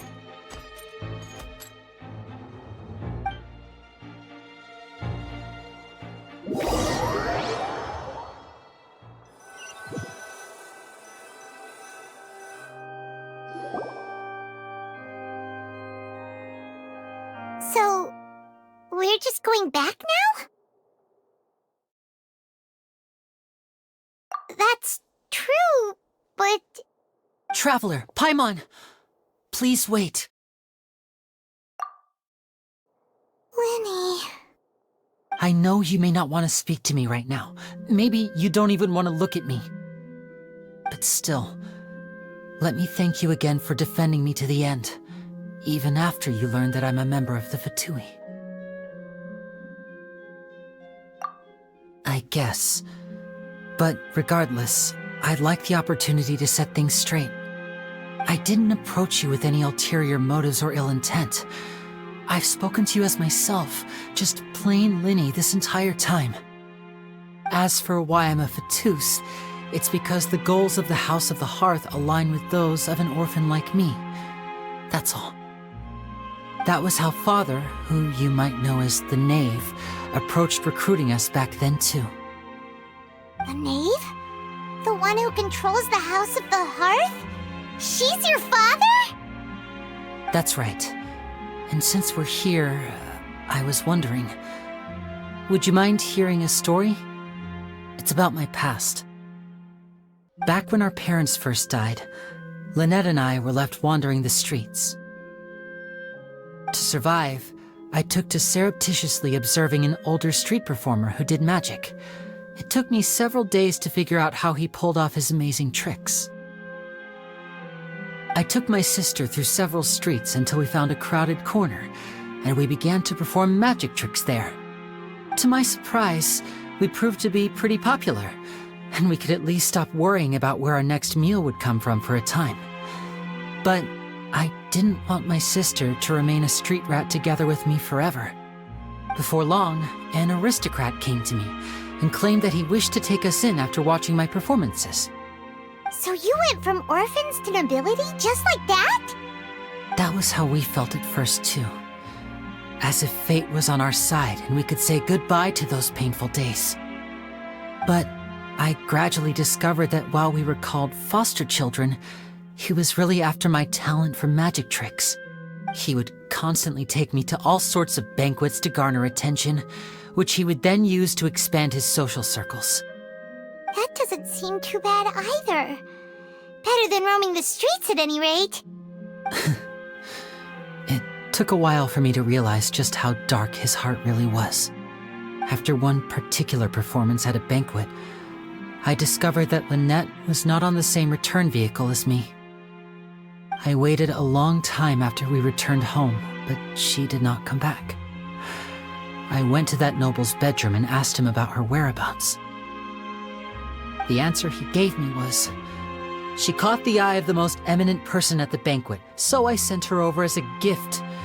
I mean, you'll be able to perform your magic regardless of who your assistant is, yes? Oh no. So he was gonna... But wouldn't Fontaine's laws deal with such people? As far as outsiders are concerned, this is a relationship akin to adoption or foster care, and they have their ways of escaping the eye of the law. I managed to ferret out the location of the mansion of that so-called eminent person and hurried through the night. But by the time I leaped over the walls, avoided the guards, and made my way in, all I saw was the moonlit ground covered in blood, and the knave standing there in the darkness. So, she'd already taken care of that guy. That's right. She had rescued my sister before she could come to any harm, and had even discovered several girls hidden in a basement, all of them orphans. Father, the knave, might have seen something in me, and so she made me an offer. The House of the Hearth welcomes you, for your interests align with ours. Here, none will ever betray you. Indeed, betrayal shall never be permitted here. I was hesitant to trust her. I had just been betrayed by nobles. But she was also quick to destroy the noble who had taken us in at first, giving us back our freedom. Oh, so that's how the two of you joined the House of the Hearth. She has her own plans. She has gained permission from the Tsaritsa to first use the Gnosis' power once she obtains it. She plans to use it to find a way to break the prophecy and save Fontaine. So, she believes in that prophecy too? That's right. The whole House of the Hearth is currently working to combat that crisis. Today's case has also proven that people from Fontaine can indeed dissolve into some sort of water, thus further supporting the prophecy. All of us house members here, Lady Arlecchino herself included, are from Fontaine. We won't give up on defending our homeland. To us orphans, the only connection we have left to this world, apart from our family, is our homeland. So, from small deeds like distributing magic pockets to huge schemes like stealing a Gnosis, everything is aimed at dealing with that prophecy. It's all right. I understand. The only thing I can do is relate all this to you. I just hope you can understand that even as a member of the House, I have never stopped making my own decisions, and that I believe what I'm doing is right. If you should need anything at all in the future, feel free to find me. I will do my best to help you, as plain Linny.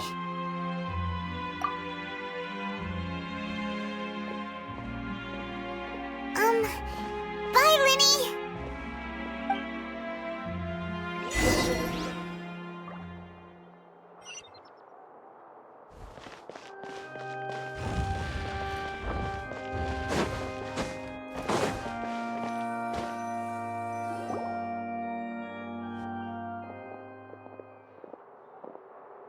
Hey there!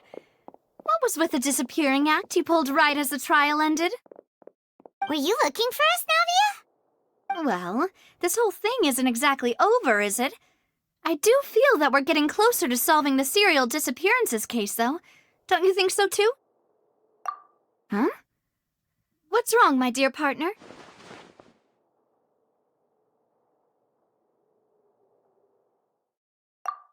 Besides, are you sure we're the ones who can crack a case that's been cold for decades now? And given that there's new evidence from the trial, there should be a trail of breadcrumbs for the Hydro Archon's people to follow now, right? Ah, I see. Well, I won't lie. I'm a little shocked to hear that from you. But I suppose you are just travelers who have only arrived in Fontaine after all. Sorry, I might have been too presumptuous. Don't say that, Navia. Ah, and we were having so much fun investigating with you, too. It was like having new waters flowing into a stagnant mire, causing new hope to spring forth, and the reflection in the murk to become clearer. Sorry about that. I'm a bit prone to nostalgia.